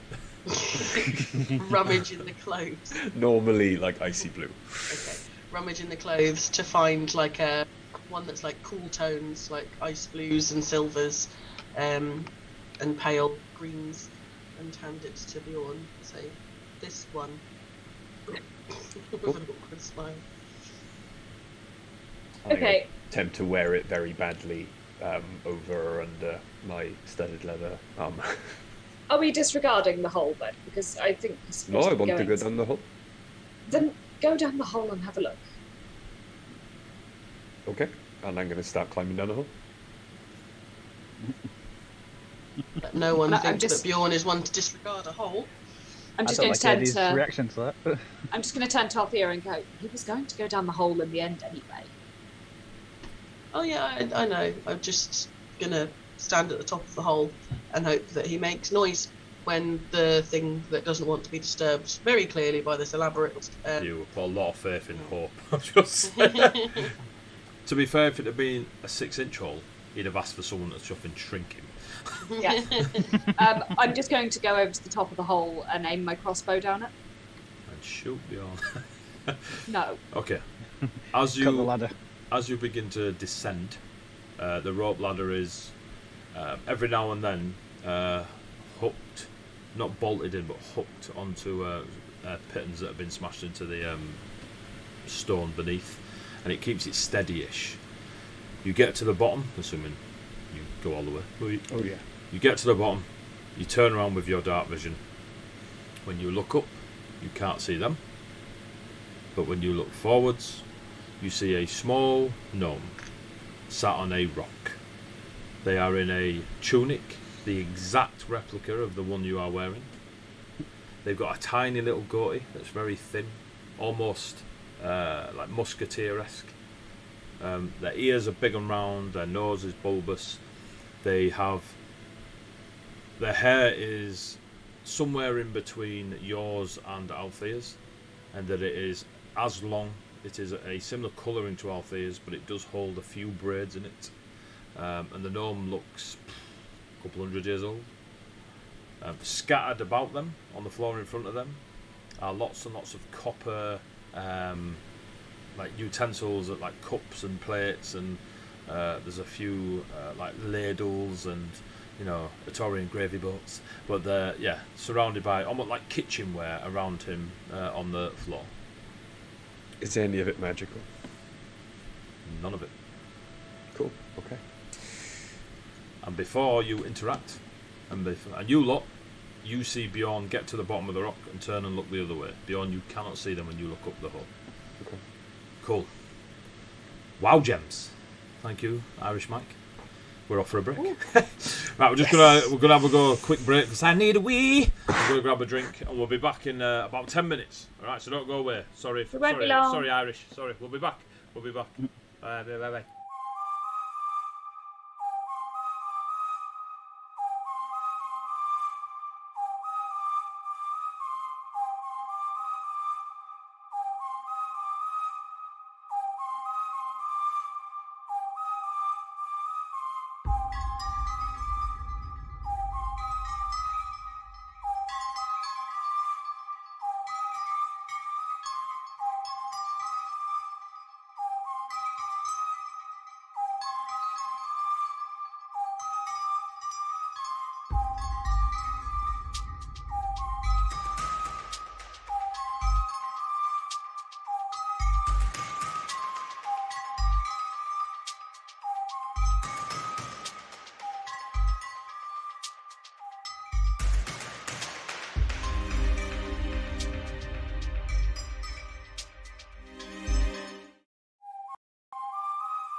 And you all die. Hello. I don't know if you're still here, Irish, or WoW gems. I'm back. Is it WoW gems as in, like, is that like Warcraft, Jinkies? Yeah. Oh, is it actually? Okay.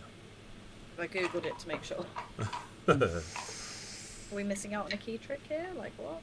Right, kids, we're back. You are. I don't know where you are. Where's In a hole. We're looking down the hole at Bjorn. Doing something. Oh, okay, yeah, I remember now. Making strange choices. Strange or consistent? Strange for Bjorn. Consistent. You couldn't see it. Yeah.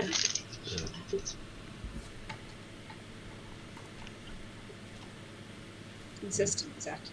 Put the music on. I'm enjoying the music. It is very 90s JRPG. Definitely want it.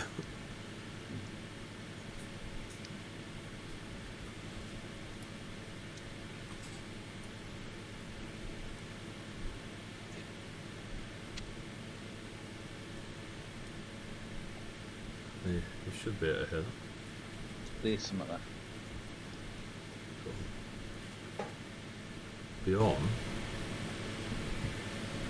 you hear bestial noises all around you. Kind of echoing from behind the gnome. You can't see past the gnome beyond 60 feet. Possibly this cave or whatever it is. And it's about 30 feet in diameter. You reckon it'd go further on, but you just can't see past it. But there is a strange animalistic piece to this caved area. I am very sorry to disturb you. We found the strange setup here, and I am very inquisitive. I apologize if we have stolen your possessions. And I start to take off the tunic, noticing obviously that it's the same as his. Take it off slowly. Do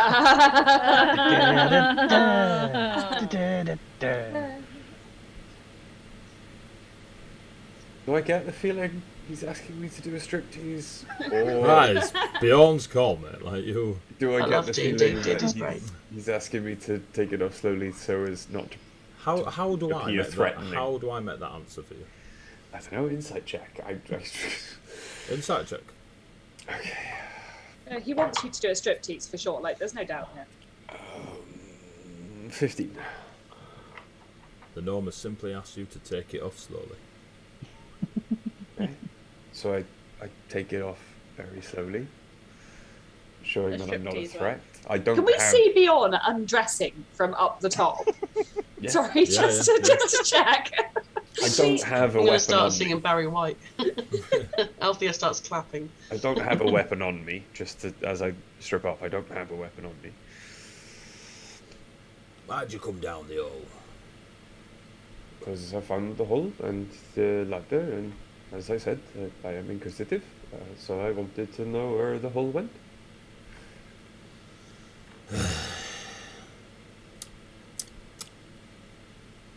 Well, now you found it. What do you want? Is this your hole? It is my hole. Did you dig it?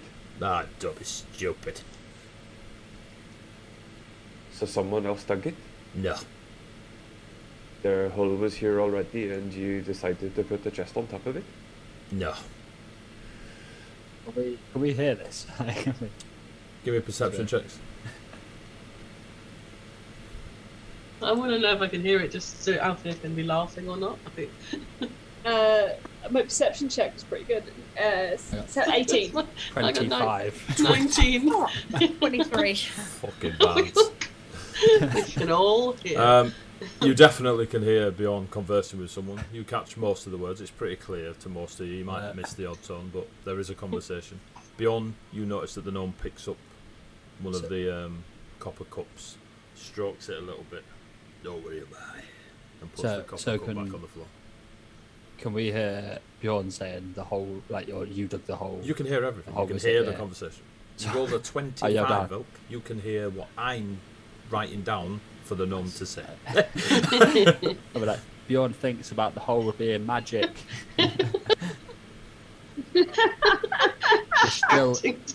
Bjorn thinks he's still in the box. Pleased to meet you, Althea Bjorn. starts to close the box.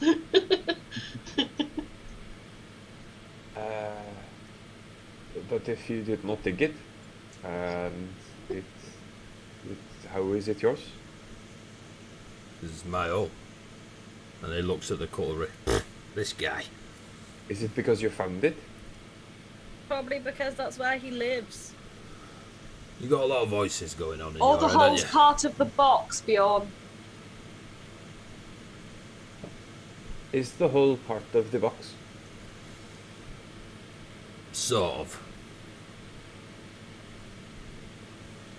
The whole I would can- like to high The five whole, Belk. the whole cannot be part of the box. Why? Because the box was not magical.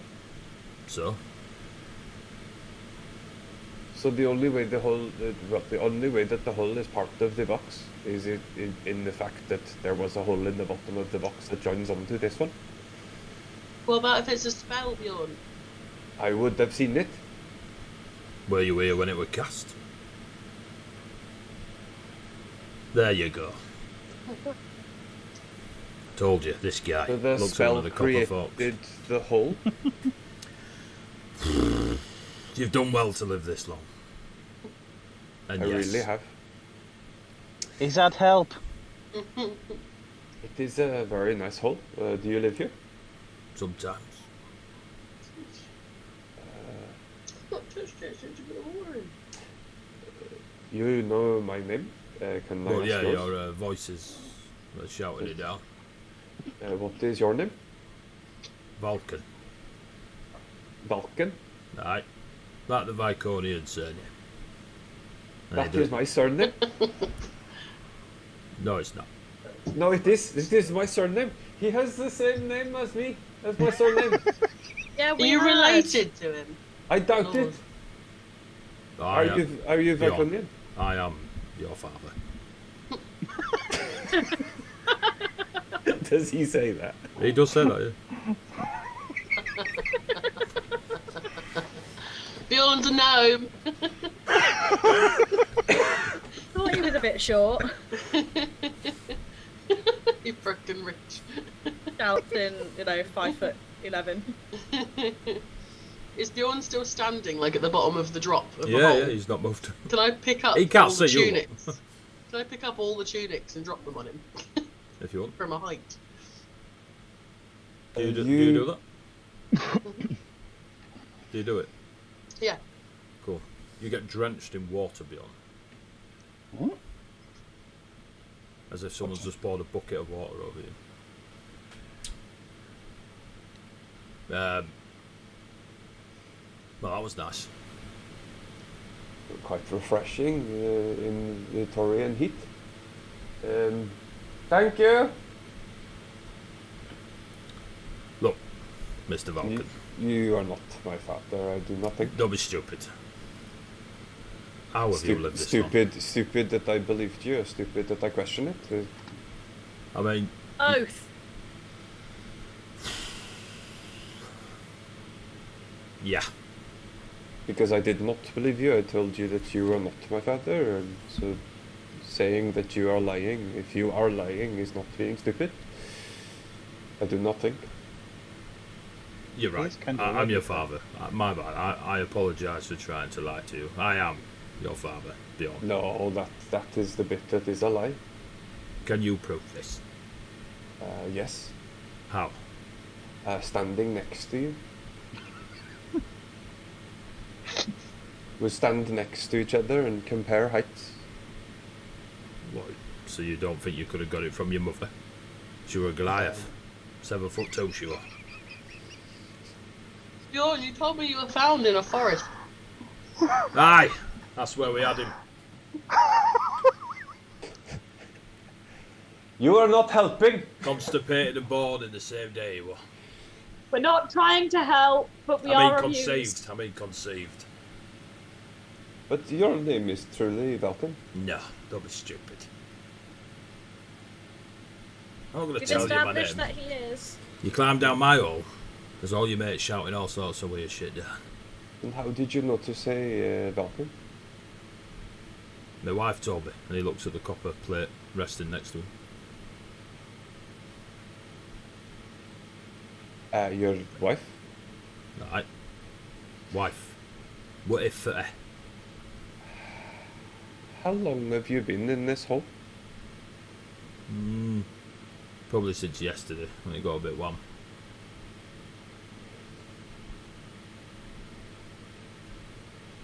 Very well. Does this hole go anywhere else? Is the caves? Some tunnels that go down that way. But, Have you explored them at all? no, but my sons have, haven't you? And he looks across to a cup and a fork. All made of copper. Hey, your siblings, Bjorn. You're not going to say hello? I mean, you're obviously the younger one.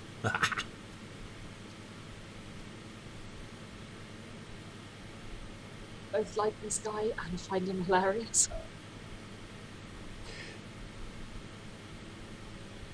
Where are you traveling to after the hole? Buxy Bay. We have come from there. You may want to avoid Clay Eye. Why? Something very terrible as recently as last night has happened there. It's sticky. So they've been around a year. What can happen so terrible there? The population began eating themselves and each other, and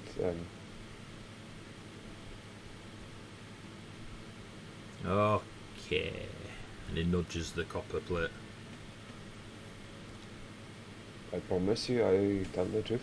It was- I believe Uh-huh. you.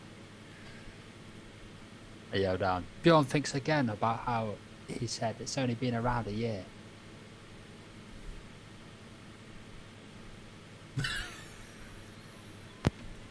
I really don't think he has any thoughts at this point, Melt. I don't know why I was smiling at the top of the box. Do you think we should get Bjorn out of there? This is very strange. I will. I again am sorry that I took your tunic. Goodbye, I suppose. You're not going to buy anything while you're here. Are you a merchant? Well, try to be, I. What do you have for sale? Well, I've got some copper cups, some plates. Not the wife, though.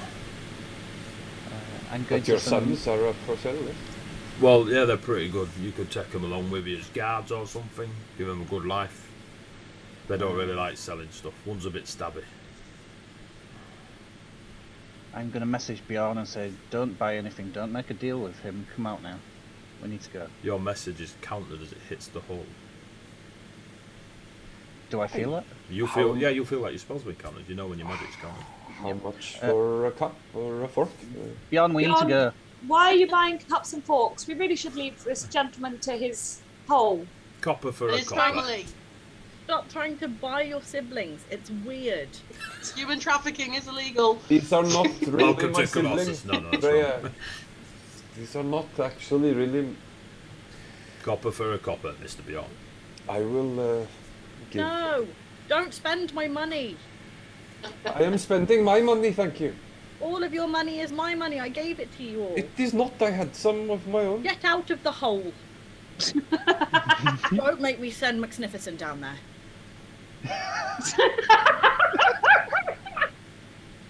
Just drop him down. He's out of range as well, so we roll initiative as soon as he hits the floor. Exactly. Before he's even hit the floor. He He will fight you. Get out. I'm with my Eldritch Sight on nothing else about any of the copper, the gnome, nothing. Nope. Okay. I'll chuck him a couple of copper. Of course you will. What do you take? One item per copper. Your sons, you said? Fork and cup?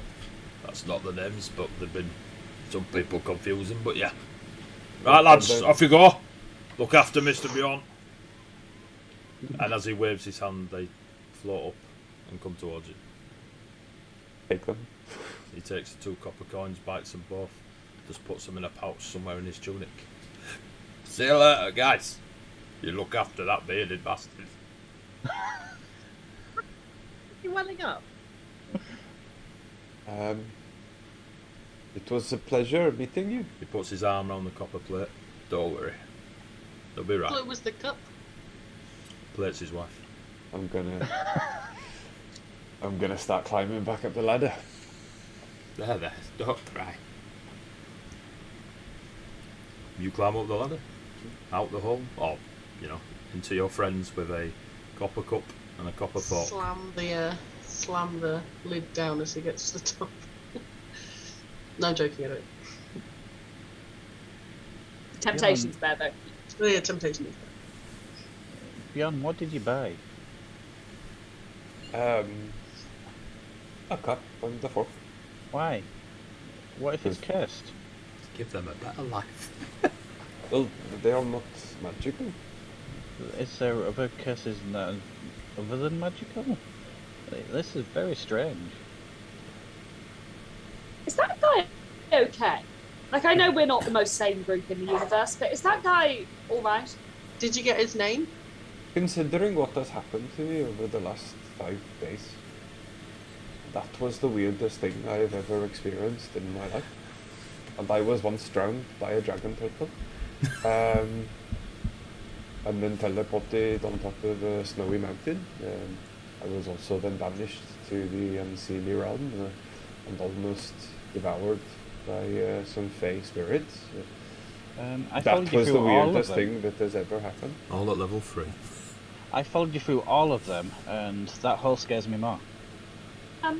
Bjorn, Yes. if those are his sons, don't you feel somewhat bad about taking some of his family away? No, I will show them the road. Alright, as long as you look after that cup and that fork. Treat them like your brothers. You must look after them kindly, make sure they're fed and watered. No one's looking after your cup and fork for you. I just felt it. I'm just Googly eyes existed in Victoria.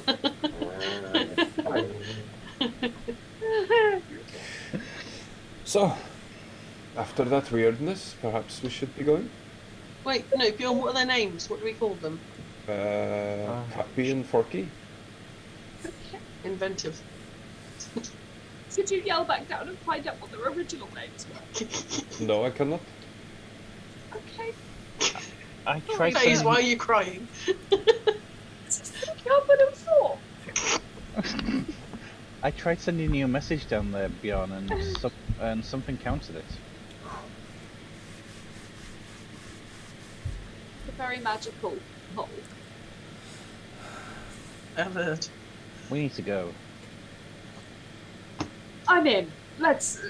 Which way? That way. Good. Oh, yeah. Looks to Velk for some kind of inspiring. Do we all start walking away? Yeah. As we're walking, I'll go stand next to Bjorn. Walk next. Bjorn smiles to himself, having met his first being of chaos. A blip in the story. First, do you suppose there will be more? Just smile. Hey, Belle. As I we're look walking, forward to it. I've got a question for you. I don't know if you'll be able to answer, but is your story going how you planned? How you expected? Is everything we do really what you were aiming for in a story about adventurers? I think I will answer this one There's for like you. zero expression as you say that. I'll ask you after bedtime.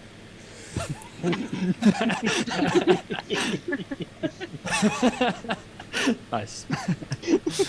Oh, yeah. Bjorn, were you going to answer that, did you say? Hoping for Velk to talk through Bjorn. There is nothing, like absolutely nothing. Okay. As you continue walking on, leaving the chest behind, as the evening starts to approach rapidly, you begin to hear the noise of the river.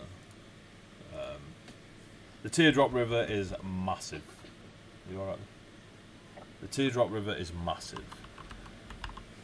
It comes in at the town of Seathea and goes all the way down to Rokokon, which is it is about 8 days if you were to stay on the river, and it goes into massive lakes within the mountains. The bridge you are approaching is about 35 feet across this river, here, and that's one of the narrower points of it. It is a very, very large river, long and wide. Yeah! As you approach the river, there are a few folk, armed folk, on the bridge. They are in leather cuirasses similar to Althea's, but made of leather rather than metal. Similar to Althea's, follows a lot of the descriptions that you give of this. Well, yeah, you're a Taurian, so. Victoria.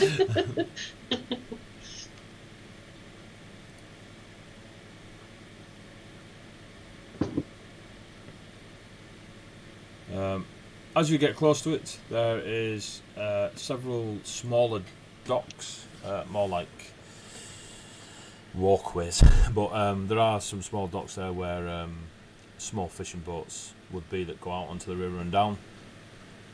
There are a couple of dogs hanging around. There is, like I said, there's maybe 6 of these folk that are armed in armour, and they're looking both ways across the bridge. There are a couple of folk that seem to be native / locals of the area, probably working out of Seathea. There's a bit of a toll on the bridge, you already know this, Althea. It's usually a couple of copper per person, and you pay more for like wagons and stuff.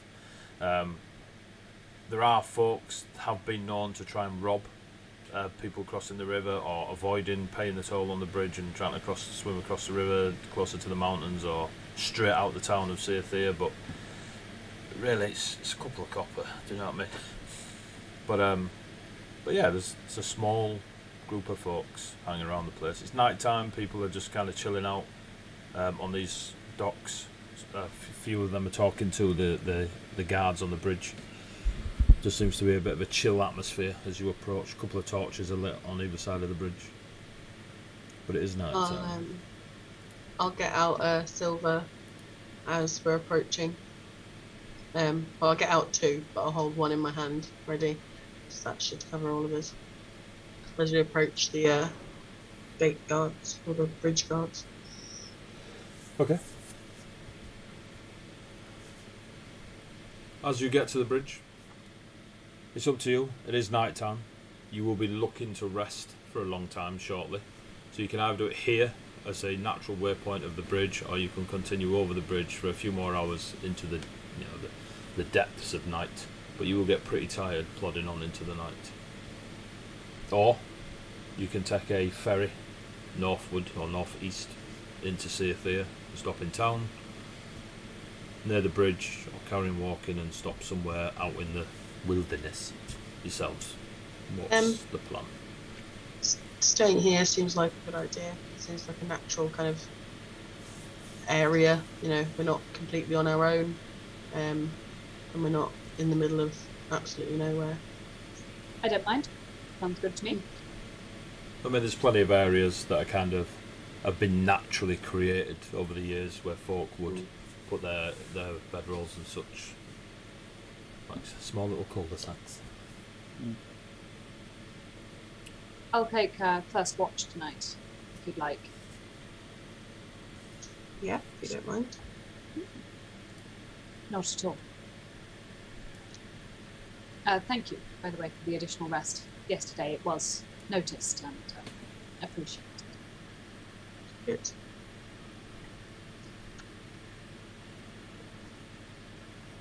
Cool. So you're starting to set up your camp for the night. You do have the evening to do what you wish, speak to with who you wish. There are guards, there are local folk, there are families. I mean, if Ray really wants to See a dog about a dog, she can. Good dog about it. What are your plans for the evening of rest? I would like to spend some time praying to the Red Lady and apologising for my failure with Plutonius. Are you doing that now? I think so. I'll find somewhere quiet, a little bit more secluded if possible. Okay, you move a little bit down the river. There are banks that dip into the land where, you know, you can see some of the young uns, even though it's late at night, and their parents discussing whether they should be asleep or not, still splashing away. But you're a little bit down from them, and you kind of just sit on this. It's less of a beach, but you know. And you begin to pray. Give me a religion check. Okay. I have a decent one this time, because last time I think it was pretty crappy. We've got lots of rerolls. Yeah, you've got 5 rerolls. Yeah, well, I will accept one for this, because I would like to... Yeah! Natural 20, that's nicer. 23 instead of 7. I mean, alright, Tony. You just sat on your bum. You are kind of just feet splashing away in the water, and you begin to relax and pray to the Red Lady.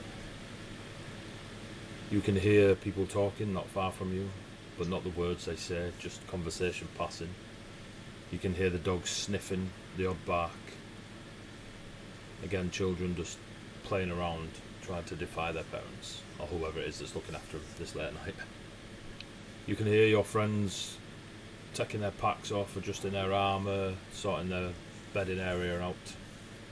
Look in the distance again. The party settles down for the night. Yeah. Just look at eyeballing potential new adventurers. I could leave this bridge with them paladins over there. I like his sword. Just tears out all the pages previously burned. And then your feet feel really warm in the water. And then you look at your feet, and the water around your feet goes a real dark colour, and you kind of just drag your feet out, and you can see now that there is a red, the water is red running from your feet. It's not blood, but it is red. And it's only in a small dark area where your feet first went into the water. And then everywhere around you, even though you can still hear it, it kind of dims. And you hear the flap of a robe, and the pulling down of a hood. And 2 cold hands just rest on your shoulders. Cold, Rhea. Cold hands. We can only use our imaginations. No words are said. You just feel the presence of the Red Lady. I'm going to speak whilst she's there then and say, I'm sorry. I'm sorry I didn't handle things well. I feel like I've let you down and myself down and the children down. I'm sure Plutonius is part of the key to understanding everything, and I had to walk away to protect my new friends as much as anything. I couldn't dive in and put them at risk, but am I in the right place? Am I hindering myself with friends? Why did you choose war?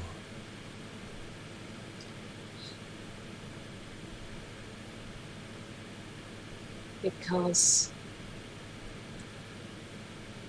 I want to bring war to those who hurt children. And where are those that brought pain to our children? I don't know. I know it's something to do with Everdark and Ravenholm. I know there's something to do with Plutonius, and there was something to do with Gunnar, whose head I still have in my bag, actually. I don't know yet. I'm still trying to find out. I will find out. Who speaks the name of Everdark? We found it. Everdark is a child of Ravenholm. But was involved, potentially.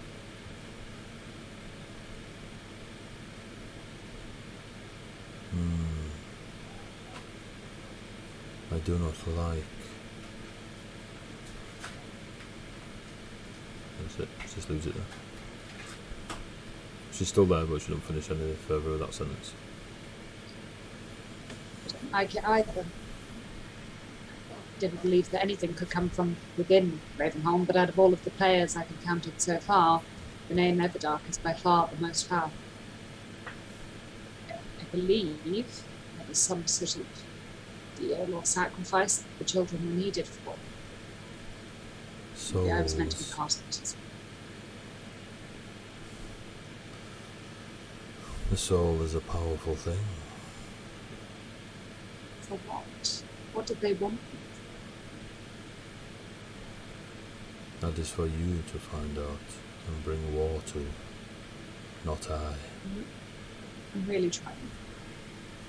I slipped up with returning this. It won't happen again. No, it won't. While you bring war, you have my power. If you do not bring war, I will leave you alone in a cave to die. No one takes the children of Ravenholm. I won't make the same mistake again. War. You feel the hands come away from your shoulders. And even though it's still night time, it brightens a bit. The Red Lady is no longer with you. I am going to go and spend a solid 3 minutes kicking the tree. 19 Very hit points. You see Faze off doing her prayers, as she sometimes does, and then that's kicking a tree, which you're pretty sure is new. Yeah. Better than punching a friend. Yeah. What are you lot doing?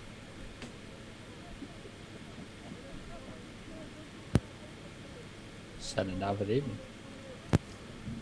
Right, it's past bedtime, Faze. It's past bedtime. I was muted. A fairy's going to find a clear space and he's going to work through sword forms and mix in Shadowblade with like kata and things like that, and just work through techniques and things. Okay. Train. Althea's going to go and sit next to Velk, and like sheepishly take the necklace off from around her neck, and just look at Velk like, I know that you identify things a lot, like it's very useful. Would you mind just having a look at this? If you can. If you can't, it's fine.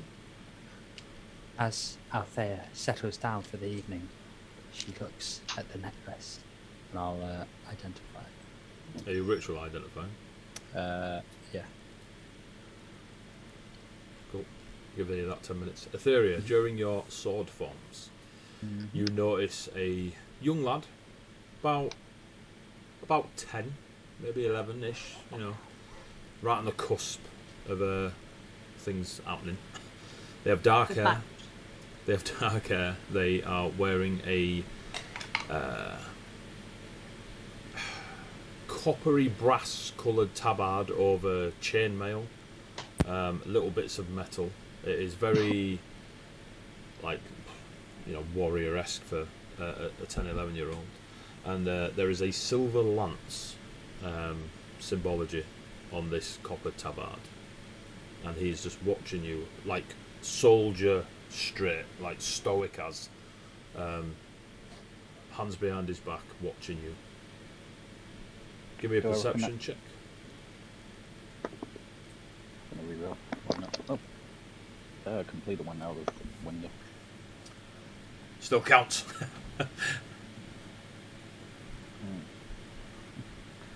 Just cheat, Tony. Just cheat. Right, I'll let you. I'll let you. I took up one more reroll. That is perception. Yeah. Plus 0, 17. Cool. Maybe 20 feet from this young lad, there is a small, and I mean like smaller than Velk. Actually, how tall is Velk? 3 foot. Maybe a little bit shorter than Velk, but broader. 3'2". So a little bit shorter than Velk, but broader. They've got thick iron boots on, and they have a cap, like a little woolly cap that is soaked in what looks to be red paint, and it's kind of just dripping down the forehead.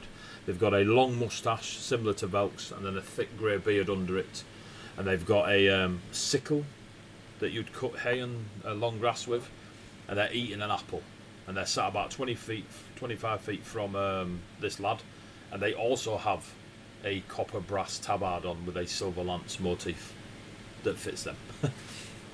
And they're just watching the young lad, who is watching you do your sword forms. Do I recognise the silver lance sigil? I mean, there are, you know, weaponry is always used as symbology, but there's nothing that stands out about anyone having a lance as their symbology. Just smile as he's watching and carry on for a bit. If he carries on watching him, would you like to join me? Yeah, that'd be great. I will warn you though, I'm really good. Just with the lance? Do you use the sword? I trained with the sword first, and then I got the lance recently. But I don't fight with the lance. It's more like it's for everyone. Is the lance, not just for me? You can't see a lance on his back. Yeah. Oh, good. Yeah. Yeah. Do you have a sword? I do. And he summons it exactly how Bjorn summoned his axe. A smile. When he summons it, you hear a soft howl of a wolf. Yeah. Did I hear that? What's that a wolf? Yeah. So, my previous job taught me how to do this, and they're big into wolves. So it's like a thing now when I summon or bring my sword out. It's fine. It's fine. Forgive me, and this might be a rude question, but you look very young for a previous job. Yeah. So I've been around a bit from Ravenholm, but yeah, I'm kind of doing a lot of important work now. So come. I'll turn to his companion, bow to them, just a small nod, and I'll. Who are you bowing to? It's just greeting. How do Lad you ain't greet you. Don't outdo. Fight the lad. Hang on. You got any more You got any more apples, Gideon? Yes, they're in the bag. They're in the bag. Okay. Bowing. We'll see. Bloody lizards. And just walks off. Starts rummaging around in this bag. Your friend's nice. He's not. I was being polite. Yeah. I mean, okay. Yes, he is. Do you wish to work farms, or do you wish to spare? I'm just going to attack you with my sword, and you just defend. Sure. All right. What now? Just want to go now? Yeah, why not? Cool. Roll initiative.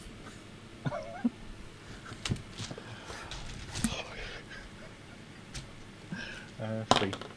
I got more than that. Yeah, I think he's definitely going first. Tiny good God. I need to stop using that dice. He stands there and he brings a sword around, similar to how you would with your katana, and then he puts his hand out in front of him. You ready? 24. And as he comes in, really sorry, flat the blade. He takes 7 points of bludgeoning damage as he cracks you upside at face with the flat of the blade. Oh wow. And you hear a howl of a wolf. Oh! Stagger back. So, wow. You are good. I won't hit you again. You go. I'll dash forward and I'll not draw it. I'll go with the sheath, but like a drawing motion. Okay. And hopefully do something. Wow. Got some rerolls. I don't need it. That's a 21. That hits. Tony! I don't know. Wow. All it took was a 10-year-old. Yeah. In a sparring fight. Yeah, I'm going to batter this 10-year-old. Yeah. Smite, fireball. Yeah. Can somebody not clip that, please? Does anybody know that I went paladin? Yeah. Someone flank him, please. Not as good. That's a 3 damage. 3 damage. I'd like to say I pull my hit. Like to say it, but I'm not going to do it. Yeah.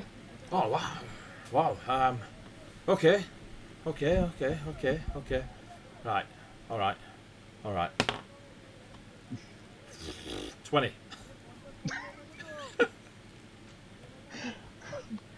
My AC's 11. I'm wearing a kimono. You're a sorcerer. Oh Yep. shit! You take 12 points of bludgeoning damage as he cracks you in the ribs with the flat of his blade. Hold on. Seeing Etheria taking 20 odd points of damage, Althea's just going to stand up. Like, just not like do anything else, but just stand up and sort of lean on her sword and just pay more attention. Etheria's smiling. This is reminding her of sparring with her mother. She's going to Harsh woman, your mum. My mum's a blade master. Resembling a 10-year-old boy.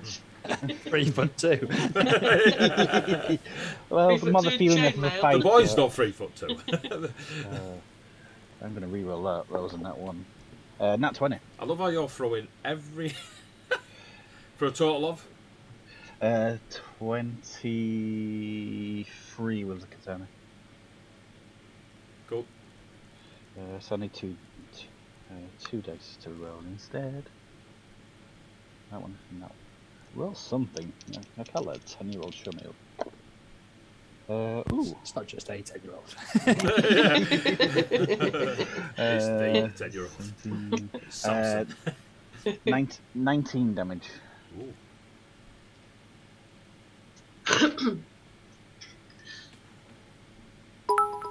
Oh, thanks, Biggie. 12 goes down. 3 more rerolls from Get Biggie. back up. Thank you, Biggie. Like, there's a moment where you struck so sweet, even you were like, oh, hang about, maybe I shouldn't pull the blade out so close to his face. You don't kill kids, And he's Etheria. just sort of adjusts his jaw a little and he goes, oh, Are you okay? yeah, but if we're not holding back.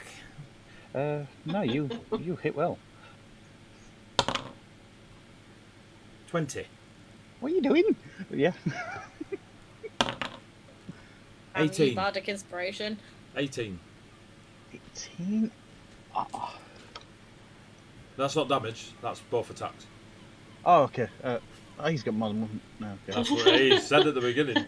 I'll only hit you once. 7 points on the first, Okie dokie. 8 points on the second. And he literally double taps you like a fish round side of the face. With the flat of the blade. Where did you train? Ravenholm. And he's sort of spinning around. I used to be part of the Hooded Wolf. But now I'm a Lancelot. 14. Blade goes poof over his head. And he ducks Thanks, down. Lily. He ducks down and comes back over. Julie. Guys, will you stop ganging up on the 10-year-old? The internet wants us to beat this 10-year-old, alright? 50 quid's worth of rerolls. Well, if this was a real fight, it'd be very blooded. Can Ray just cast mold earth around the child, please? Can you cast what? Mold earth? Yeah. Just makes the terrain quite difficult. How big is Mulder? 5 feet. Cool, so right under his feet, yeah? Yeah. Cool. Roll initiative. Can't just jump in, throwing magic around and just be like willy-nilly. So, the mold earth happens and you see the ground beneath Gideon's feet sort of shift and turn and churn. And he's like, whoa. Sorry, where'd that come from? 18. No worries. And he goes, poof, poof, disappears and steps about 25 feet behind you. I'll follow one Misty Step, if I can in order. Yeah, he misty steps, then you misty step. So that's his turn. Yep. You misty step to him. He's just facing you with the blade. There's ever like people are watching now. Like people are starting to turn around. There's this like woof, woof, like druidic arcanes going on. Blades are clanging together, but there's no blood being sprayed. The The little Get it more interesting. angry little bastard eating the apples is just munching through apples, bits of apple chunk in his beard. A few of the kids are, you know, definitely not going to bed now because the parents are like, for fuck's sake. You okay to continue? Yeah. Go. Yep, Just start strike. bombing around. I'm taking a reroll. You've got 50 of them. 21. We've got 21 hits. 4 of them now. 4 left. Yeah. Not the greatest hit, like. I'm a sorcerer. That is a 5 damage. 5? Yep. Cool. There's a small welt, like building up, just on his cheek where you've caught him. Child abuse. He looks back at you. Oh, you really are good.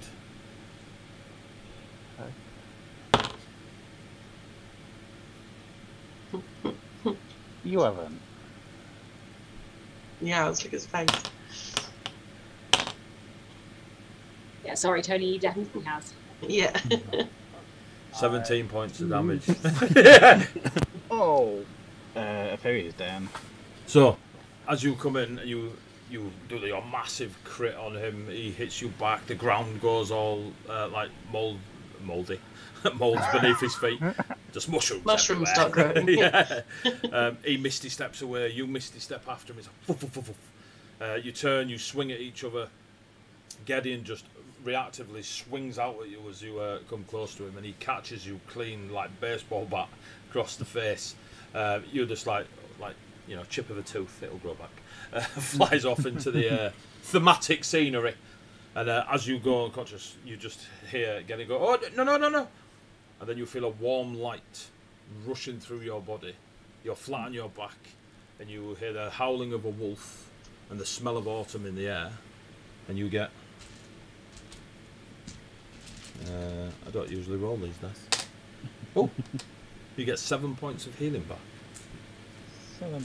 You lot and Velk, you recognise the spell. I'm pretty sure Rhea might... And most of you will recognise it. He casts Healing Word on you as you hit the deck. And his sword, woof, you see his sword disappear, folks that were watching. I'll stand back up. So, thank you. You really are good at battle. Hi, that hurt a bit. I'm just, I will. Do you want Ronan? What? Bring us some potions. Taking orders off a kid. And the little angry bastard comes over with 2 like big thick glass vials. Gives one to Gideon and one to yourself. Get it down, you scaly. I will take my time to drink it. It is a superior healing potion. Oh well, maybe I should have saved it. Yeah, don't drink that now. You didn't even you didn't even bat an eyelid. All of us going through my head. I was like, yeah. Yeah, all of us just. So, top of my head, I think that's 8d4 plus 8 or something like that. Let me have a look. Something like that. I think it's the biggest one, isn't it? And taking my time to drink it, do I get the full? You do? 8d4. I'm just gonna make sure that it is 8, 8d4. But yeah, cool. So 40 heals. I'm back to full. Cool. Gideon's just sipping at his. That was incredible. Here's this. Won't. Okay. You any time if you want, to help us in, if you want to be a copper lance, silver lance, copper, like you can join us. I fear I have a different path in life, but I wish you'd look in yours. I've got a lot of training to do. I will be around long enough to train for a long time. I think my sister would like you. She was always better with the sword than I was. Maybe, tell her she comes to the Copper Forest, Ravenholm. I'll happily spar with her. Yeah, she's got many years till her walk, but I will tell her of you. Gideon, Lance Lord of the Copper Forest, and he puts his hand out dead formal like. Yeah, I'll check it. You know the Holy Lance Lord. Okay, we are where the Copper Lance is the unit. There was a Lance Lord. I mean, I've got the lance, but yeah. What he said. My name's Etheria. Hopefully to be of the Akuma clan. Stares at you blankly. It's nice to meet you, Etheria. And your friend? This is Ronan. What of it? It's nice to meet you, I think. Obviously. And just walks off. He's a really good fighter. If he's as tough as his demeanour, I don't think I'd like to fight him. All Redcaps are a little bit angry. Are you on duty? Would you like to join us for a drink before? No, I'm not. We're not on duty. We're out looking. We're sort of on duty, but we're just resting for the night.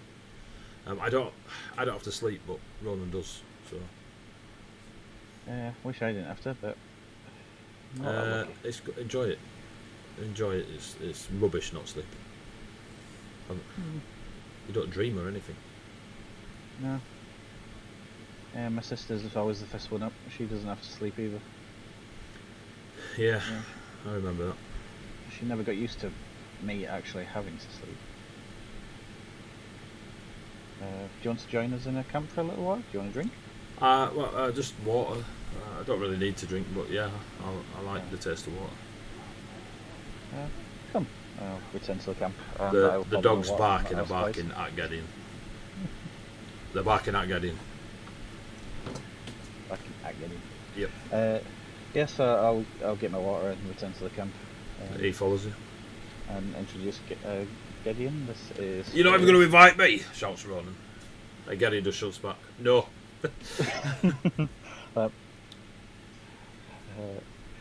Gideon, this is FaZe, this is Rhea, this is Althea and Bjorn, and this is Velk. Hello. And he does a greeting to FaZe that is one that you would expect those of a knightly order within Ravenholm when they have that. They are aware that they are warriors and you are a scholar, but he also sees the warrior attire on you and he gives you a, not bow, but a greeting that reminds you of the some of the knightly orders in Ravenholm. I would like to return an appropriate greeting. You succeed. And when he sees Rhea, yes, he does the sign of autumn to you, which you recognise as a fae, seasonal fae. Even though you're not seasonal, you are aware of them. Check back. Who's right now? You're unseelie. Yeah, correct. But you are aware. But you are aware of the seasonal fae that are not of your flavouring. Hi. And he kind of adjusts his chairmail and sits down. Hi. Rubs his jaw. I'm sure you all just witnessed Gideon thoroughly embarrassing me. He's very good. No, you like your moves. You move fast, and I'm in armour and you're not. So it was. I should probably look at that someday. I rely on magic too much. I used to, but sometimes you run out because it takes a lot. So you need to know how to fight when you run out. That's a good point. Dogs are still barking at Gideon. Those dogs really don't seem to like you, Gideon. No, they don't. I smell funny to them. Quietly sniff. I do not quietly sniff. I got a full whiff. Etheria Lesser, Rhea with your full whiff. Give me a nature or survival check. Provided I did. Okay. 14? 14, 15. 15. Not a 14. What am I on about? 24. How did I add that wrong? I've rolled a 17 and then have to plus 7. Sorry, I was very distracted. You've just done There's lots of 7 work and stuff going 7. on. You've done 7 and 7. Yeah. So, 24 went from he's got a bit of a smell to he smells dead. Like if you were to find somebody in the forest that had been dead for a little while, he's got that aroma, but it's not potent, and you've only smelled it because it's essentially you've lived and breathed it for many years. In theory, it's more like a bad aftershave to you, but if anyone asks you to describe it, you'd be like, oh, probably wouldn't wear that, mate. That's an actual dog. Oh, really? Yeah. Like, the dogs have gone method. But there is an element of death in the smell. Why do you smell like that? Like what? Dead. Like looking at Ray as she's like right in his face. Yeah. Yeah. Funny story. Yeah, I died. It doesn't sound funny. That's gross. I punch him gently on the shoulder and go, "Yay, me too." Sort of. Yeah. Ray, that's not nice. It's all right. Oh, kind of great. Wait. And she goes up and she takes a big old whiff of phase. I didn't actually die, I just came very close. I should just smell like me metal rocks. Lavender on a Tuesday morning in a summer's breeze. It's a very niche odour. Specifically that Tuesday lavender. Yeah.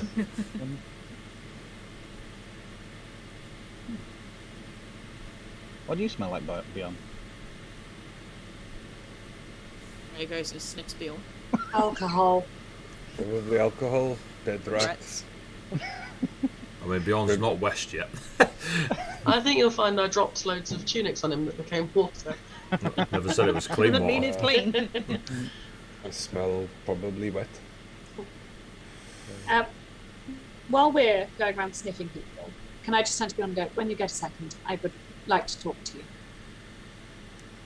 Sorry, me? Yes. Of course.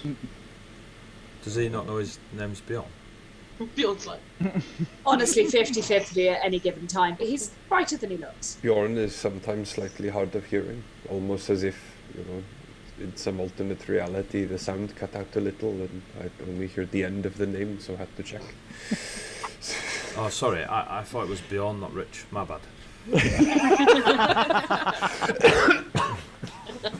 We kill No, that. we did set him off. That was a very quick mute, though. That was a quick all mute. noticed that. That was very good. I'm proud of him. I am proud of him. You killed Beyond our Rich. Wait, does he have life insurance? Beyond. Get some. No, shit, Whether we're in it. this- CPR. So whilst FaZe Okay. is waiting for... Bjorn. if we just merge your names, you could be bitch. How would you describe him? But okay. Yitch. Yitch. Riorn. So, I'm happy to... Yes, I will come with you. Thank you. And I'm just going to grab Bjorn and go, do excuse us for a moment. We won't be long. Enjoy sniffing each other. And I'm going I to... probably won't sniff. Okay. Freya shouts, "Are you saying a man about a dog?" No, but I do want to speak to Gideon too at some point. Oh, Gideon? Yeah. I have a question to ask you. Just bear with me. Okay. Really hope she's not seeing a man about a dog with Gideon. That's We've already beat him up as a group effort, so let's... So, FaZe and that's a beyond, line. you move on to yourselves. Beautiful Just going to English. say, I thought perhaps you'd be the most understanding of the conversation I just had with the Red Lady. That is your patron, your deity? Not so much my patron, but yes, deity. Sort of. People keep having these conversations with you. You are a cleric. Yes. Alright, just people keep having these conversations with me. Yes, You also have you a good. You have a good rapport with a god. I thought maybe you'd be a good person to talk to. the gods are like children compared to the Vendari. I'm going to sort of bump shoulders and go, "You are my friend, are you not? Why wouldn't I speak to you?" Well, the matter of friendship, there was the time that you tried to poison me. I've been trying to make up for that. I am joking. I am not one to hold a grudge. However, I was horribly cursed and tried eating myself afterwards, and I'm sure it was nothing to do with anything I did and entirely to do with the food you made me eat. I think it was probably more to do with the amount of beer you drank through the day. It's, unfortunately, Glutonius is not here, and it is impossible to say. What can I do for you, Face? On the subject of Glutonius, she is angry. You have angered the Red Lady by not completing your task? Yes. There's a cowardice in running away. It's not really the nature of war, is it? From what I have learned of war, as I have passed through these lands, strange to me, wars are fought over many days, weeks, years. Yes, oddly enough, gods aren't generally so interested in semantics. Strange, considering they are immortal and everlasting, and time should not really mean much to them. But she knows I think I failed. Therefore, I did. So what you are saying is, you are angry with you? Of course I'm angry with me. I was angry with Velt, but really it wasn't Velt's fault. I didn't listen. In war, is there not such a thing as tactical withdrawal? Yes, a tactical withdrawal that leaves more people dead. If you listen to the most vocal one of us, that isn't me, they were lost anyway. Velt did say we could have caused a distraction right at the start, actually, and maybe changed things, so I don't think that was the case. I think they were lost because we didn't act. Because we spent too long deliberating and trying to make decisions and trying to have the best of both worlds. So we learn from our mistakes and do better next time? We have to. The war is not lost. Phase. Just the battle. It's one battle we didn't even have. The battle wasn't lost. The battle was just skipped and a bunch of people left to eat themselves. I don't know about you, but I almost died twice. I felt like I was in the battle. You did keep trying to eat yourself, I suppose. You are not. None of this is your fault. That's not true. Not this situation particularly, but...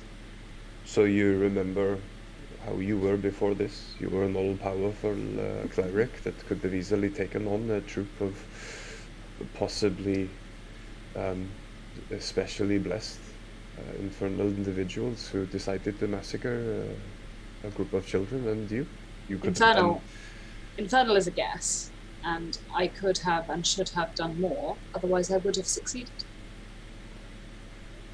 It's not your fault if you couldn't. Yes, it is. Do you think I am stupid for the decisions I make? No, I think you're curious, and you know what they say about curiosity, Bjorn. But sometimes I bite off more than I can chew. That I would agree with. Rats and frogs and pustulous snakes and... I meant situations, but really if you want to go into the details of the things you've eaten. So did I. No. I do this so that I can learn what my limitations are. and perhaps learn how to push past them. You cannot remember who you were before. Flashes, not really. So you do not know what your limitations are? Or were? I know that I should have done more to prevent that situation ever happening. You cannot remember? Perhaps you did everything that you could? I don't believe that. And I won't believe that until I have the people who perpetrated the crime on their knees in front of me. And then at least I'll have done everything I can to avenge their souls. Surely vengeance is something you can understand. Absolutely. And that is what we will do. And they will deserve every second of the war that will rain down on their heads. And I appreciate having all of you with me. It's not really in my nature, as far as I can tell, to listen to others in making plans. On this occasion, I should have listened to Thulk, who I think was trying to help in his own slightly confusing way.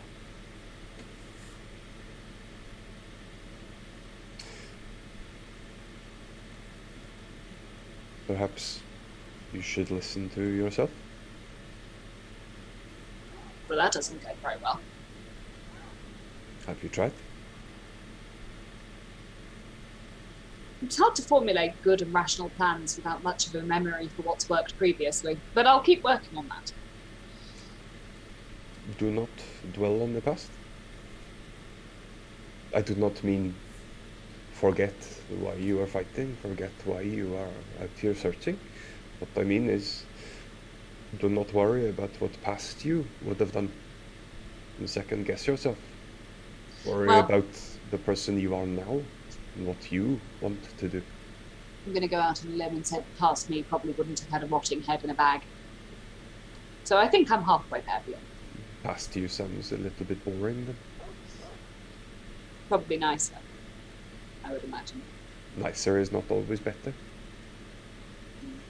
I wanted to ask the Fae person who's joined us what they know about Everdark and Ravenholm. They're from there.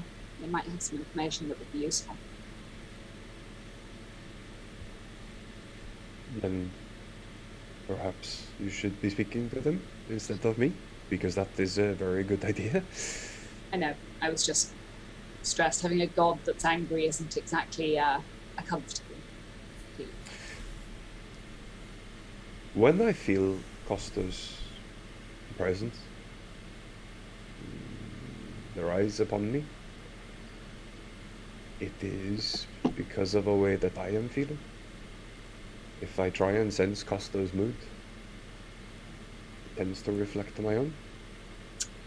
She was quite clear beyond the matter of failure. Quite clear. Because you are. You believe yourself a coward for running away. You believe yourself lesser for failing to help those people. Technically, I never said coward, but thank you for that. I believe myself to have failed in running away, whether it was the correct decision tactically or not. It's not in the spirit of my mission. Obviously. Next time we will not run away. I'm also not going to sacrifice you all, because that's not really in the spirit of things either. It's very complicated. Come now, Face. If anyone is going to sacrifice me to anyone, it is going to be me. Yeah. You'll stand in front of something and go, I wonder what it's like on the inside. All right. Thank you. And I am going to wander back to the camp to see if the young person's still there. Yeah, he's just finishing his healing potion because it's a lot and it takes a while to drink because it's really powerful and healing, but you know, some people just drink faster than others. Chug. Ronan's not joined you. The Redcap is still angrily eating apples. Hello? Was your talk okay? You okay? Is everybody alright? Yeah, I have an angry god. How was your talk? It was alright. Good. I have a question for you. You're from Ravenholm. I am. What do you know of Everdark? Was in the family. Yes, if anything. They're a very important family. You should know. You're from Ravenholm. I don't have much of a memory, unfortunately. One too many hits in the head. Ah. Or part of my head being removed. You can choose which answer you prefer. Are you one of the Soul Forged? Sort of. I don't think I've ever seen a half and a half. But no offence, it's normally all or nothing. I got lucky after our unfortunate incident. The House of the Forged was kind enough to restore what they could in a new way. Otherwise I would be dead. That's what I meant by saying I too have been dead. Do you have to sleep? I do unfortunately still have to sleep. Didn't quite get the same outcome as you, brother. Yeah, yeah. Like, don't ever fight a wyvern. Like, they're a lot. Noted. For clarity, it attacked me. I didn't attack it. Were you doing something that it didn't like? I tried to push a friend out of the way. I succeeded, but Well, at least you're still up and functional. yeah, like I'm loads stronger than I was and tougher, and like you can stab me and I don't die. I mean, I probably would eventually. You stabbed me enough, but I mean, you soundly beat Etheria. Sorry, Etheria. You were fantastic too. well, Etheria hit me a lot. Just, I think I've got a little bit more experience than Etheria with the sword. I mean, I am 10. I judged you by appearances. I should not do that. I did exactly the same, seeing you in a dress. So Technically, I think it's a kimono. in a kimono, sorry. So, do you know anything about the family at all? That you'd be willing to share? I'll share anything I know. They are the Everdarks are. Well, they're the family in the Red Lady's province. They're really important. Lots of money. Well respected, well liked. Yeah. The Everdarks are. They're the ones that scared the living shit out of me. Smacks a chihuahua on the side. Yeah, they funded like Everdark's the patron of the Knights of the Hooded Wolf. Like we all like to stand there and like listen to the speech and stuff before, like in our final nightings.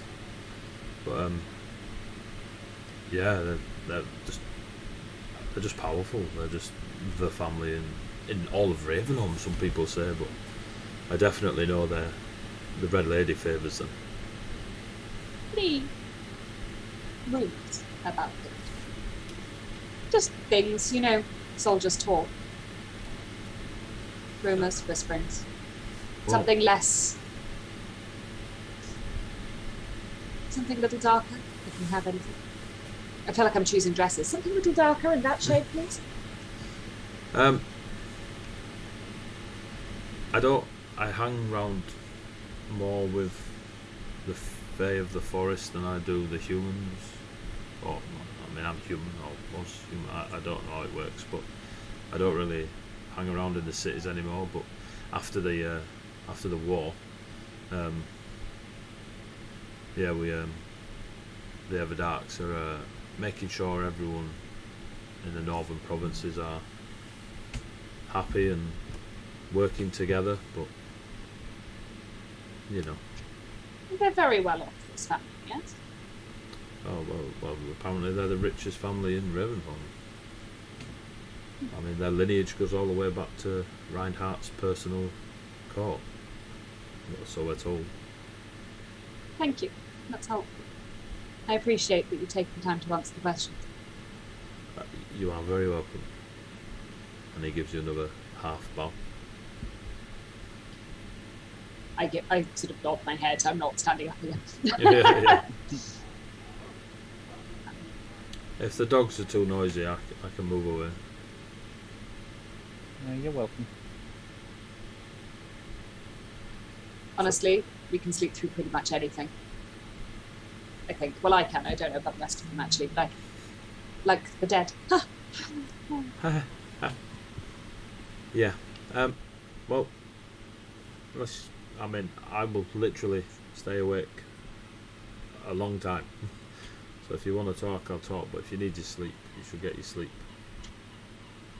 These lot will calm down soon, and the shift will change, and it'll get quieter. The kids will go to sleep. That's very kind. Well, I am on the first watch, so when everyone goes to sleep, I'll still be here. I'll just be over there with Ronan. Right. I mean, he's grumpy enough as it is, but I need to keep checking in on him just to stop his grumpiness overflowing. No, he looks very chipper. He seems like he likes apples. You do look across to him. Okay. He puts one apple in his mouth and goes. I would very much like to go back. You just see a smile behind the apple. I quite like him. You'll be the only one. So, bye. Gideon stands up. Thank you for the match. No worries. And if your sister or yourself want to come along, I could show you the forest. I'd love that. As long as the Jesuit's all right with it, but she should be all right with it. Thank you for your time.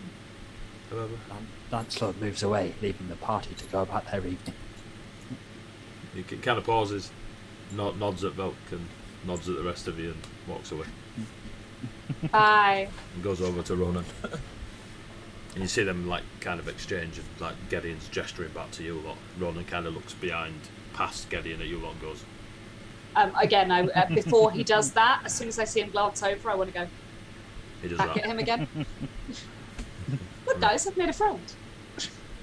What are I you? turn to Velk and say, like, how are you doing with that necklace?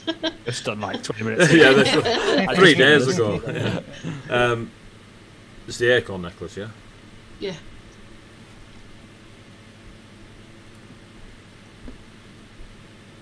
The only thing you pick up from the acorn, Velk, is raging divinity contained within it.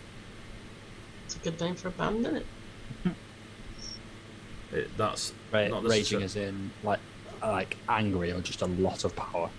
like a tornado or a hurricane or a whirlpool, that sort of raging, when the elements are at their angriest. So anything you can think of, a volcano going off, a hurricane, a tornado, a whirlpool, anything that is an elemental force of nature, but divine rather than elemental. I'll put it back in Althea's hand. Althea, she clutches the necklace, feels the divines themselves raging. Yes, I have felt that before. I shall just put it back on.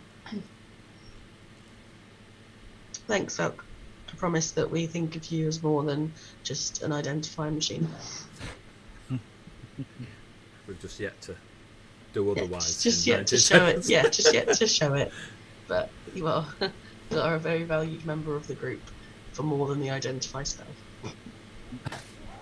Yeah, blank. Blank face. Just nothing. Anybody else? I have a plan for the start of my watch once Velk has signed off his book for the day, but that's going to have to wait. It's after bedtime. You see It's Velk in bedtime. his little pyjamas and a little... Oh, a little sleep cat! Oh my god! Wee willy winky sleep hat. Not sitting there going, Carrying a candle and a little candle. Yeah. Wee Willy Winky. Yeah. The party begins to retire. like start making my little bed space and put on the bed. So it'll slip. Put the mask on. Fag. That's a weird different bedtime routine, that one. Belk, are you back to talking normally now? What do you mean talking normally? Fantastic. Okay. So, would you mind coming and sitting with me for a few minutes? I just want to chat to you. Or? Uncle looked at his pajamas like. He's one butt cheek hanging out of a butt. One foot in a sleeping bag. Just hopping over. Them ones with a flap. Yeah, that's right. Please make sure you're fully dressed first. Little button-up romper. Oh no, I've got some more art I want to see for Belk with these people. Belk in a onesie.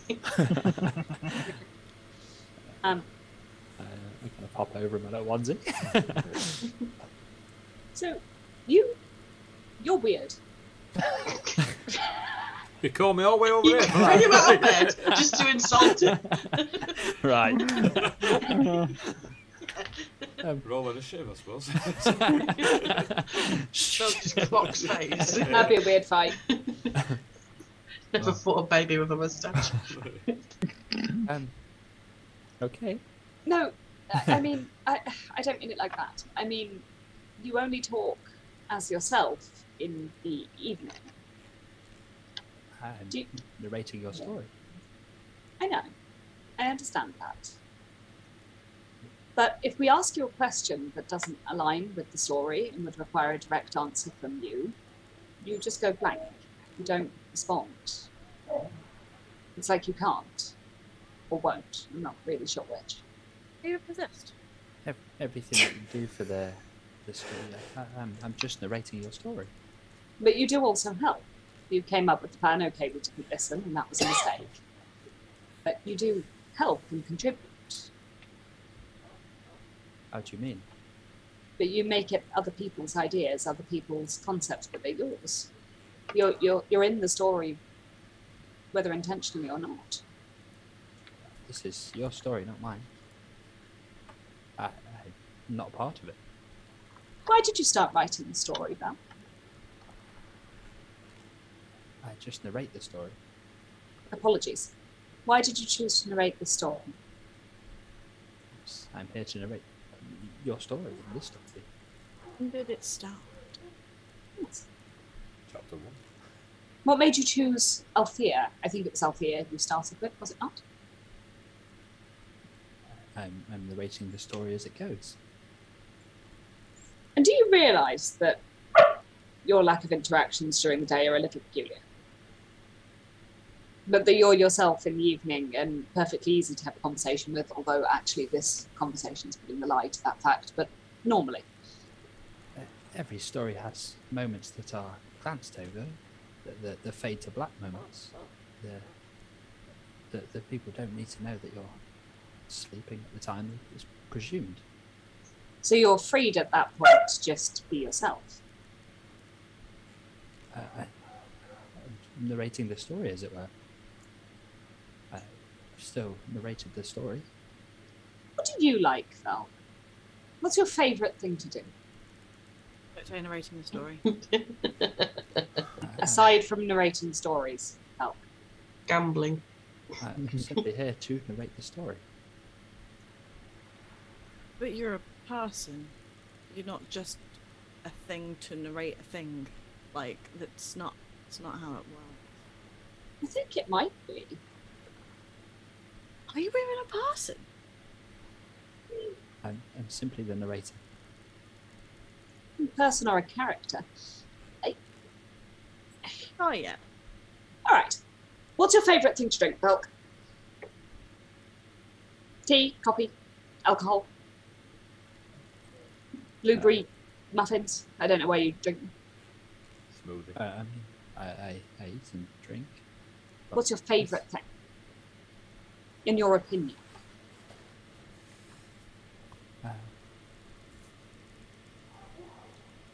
Elk isn't a person. I'm convinced.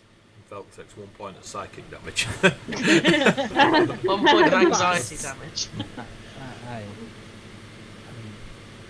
I eat and drink. For a second, I do. No, you do. All right. This is a hazelnut. This is a pecan. Eat both. Tell me which one's nicer. He's allergic to nuts.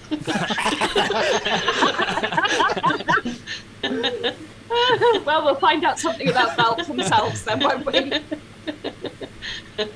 Your wounds is a great spell. We'll be all right. Do you eat Faze's nuts? That's all I need to know. Yeah. Cool. I'll put them in my mouth. Yeah. Like... Both at the same time. No! What the blueberry tastes juicy and sweet. The hazelnut tastes earthy. One was a hazelnut, one was a pecan, but okay. Oh, so I thought it was Back to blueberry. That was some straight level. That was part of it. Fucked I up. know, was me like, too. Holy shit, man's got deep. You say pecan? I honestly thought it said blueberry. I honestly thought. I was like, shit, we've She uncovered mentioned something blueberry about here. He can't Yeah, taste it was anything. pecan and Yeah. tastes like bananas. But The which, strawberry tastes like apples, and the so you can describe the flavour. Which one did you like more? Which one do you like? Maybe you need to consult your book about which one you like. Because that controls your life. You are possessed, Velk. No, Val can't put it in the book. Why does it matter? I'm here to write your story. No, you're part of this. You're our friend, and if you died, we'd be very sad. But we know nothing about you. Well, I didn't say About that. you. I did, Rhea. We care about you as an individual, separate from the narrator of our tale, which is a delightful thing to have. But you matter too. I mean, I grew up. I'm following you. I'm narrating your story. Where did you grow up? Cruel. A place of many stories. Do you have parents? Yes. Were they kind? The kindest. They still are. Do you have any siblings? You might have heard of Fusso. Talia Quickquill, one of the greatest and most famous authors. Oxy Diggle, Tavern Owner and Cruel, and Nimue Wondering. All the pens suddenly going is very funny to me. Raya's not got a clue. Faze, give me a history check. Thank you. You will I have can't. you travelled through Cruel to get here. That's what I'm saying. I say if it's about book, I can't read, so History. 19. It's like, I've got a +0. Talia Quickquill is my mother. They're really quite famous. You've heard of Quickquill. Nimue is my sister. She's up and coming this year. And your whole family are writers. My father owns a tavern. It's just a tavern. How did your father feel about you going adventuring? Leaving the town? Is that a concern? They know I like stories.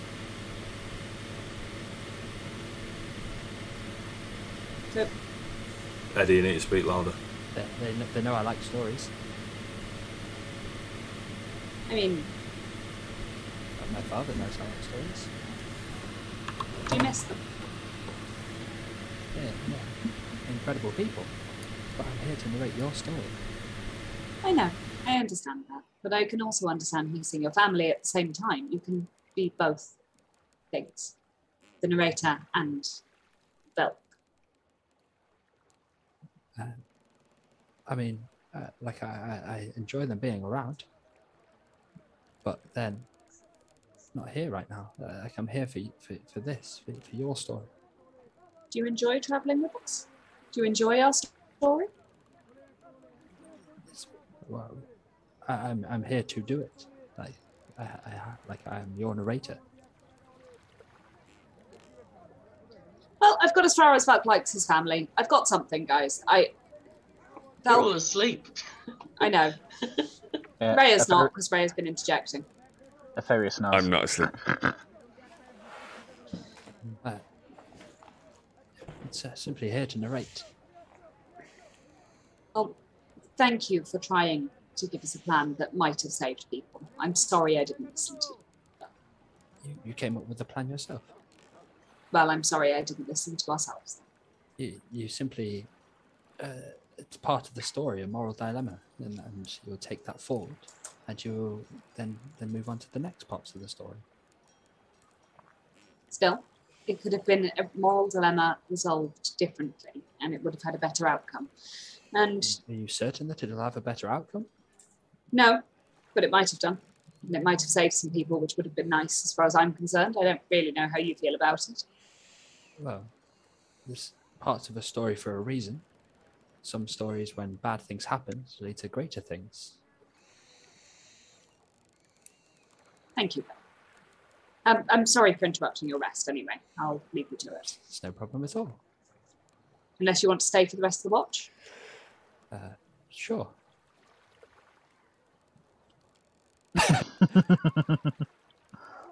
I won't ask any more awkward questions. I'm just going to chill. I'll start walking around and like so after a little while, so I sit for a bit and then I'll start walking around and doing the like little minor illusions of things that have happened and like the fight and the walk and like the chest and things like that. Yeah. So do I see Velk doing this?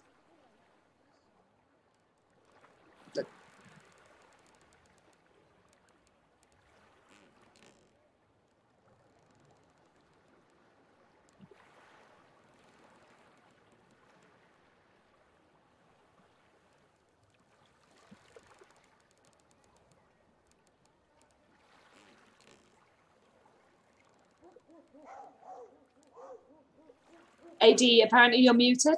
I hear you. So yeah, so you where did I get? You do see him doing it. You do recognise the scenes he's creating. The only thing different that you see is that you see two gnomes, a turtle with lots of weaponry, a monk slash priest, and two uncoloured in shapes that clearly look like a humanoid shape person would fit in the black silhouette that is in the illusions and imagery that Velk is creating, but they have fuck all to do with the rest of the story. The story makes perfect sense that Velk's performing with these illusions as his pages flick, but these 6 entities got just irrelevant and don't fit, and was not where Velk puts them in the story. And you see Velk kind of just rub them out and cast the illusions away. Okay. All right. I will keep note of that because I think everyone's falling asleep. I'll keep note of that for a bit. Okay. We'll call the session there. You are on your night shift. You're at the bridge over the Teardrop River. Seathea, it's just to your north. Lento, a couple more days travel. You've got to know each other really in depth. It's been wonderful. Slightly different pace to the last couple of sessions. No one ate any dead rats. No one, I mean. 10 out of 10 for that. Seriously, guys. So well played, guys. It was cool. It was nice. It was different. I liked it. I enjoyed it. Right, chat. Thank you very much for all the bits. Thank you for all the bits. Ridiculous amounts of rerolls that they went through on talky stuff, but and beating up the 10-year-olds. Thank you for making me less crap. It's a bit weird that like 20 of us kick crap out of a 10-year-old guy with a sword, but I'm sure we'll get over it. Take care of yourselves. We're back on tomorrow with Fables Among Titans, session 70 Summit. They've just finished their big fight. They're probably going to have a talky session as well and figure out what they're going to do next. And they're possibly heading to a magic university full of elite. But yes, I'll see what they do tomorrow. Check us out on Spotify. Check us out on YouTube. Check us out. Come on Discord, our social media. Big thanks to our sponsors. But yeah, I'm off now. So thank you very much, folks, in the chat. If you're watching this now or later, thank you very much, players. And for now, say good night, players. Good night, Good night, players. Bye bye. Bye. And.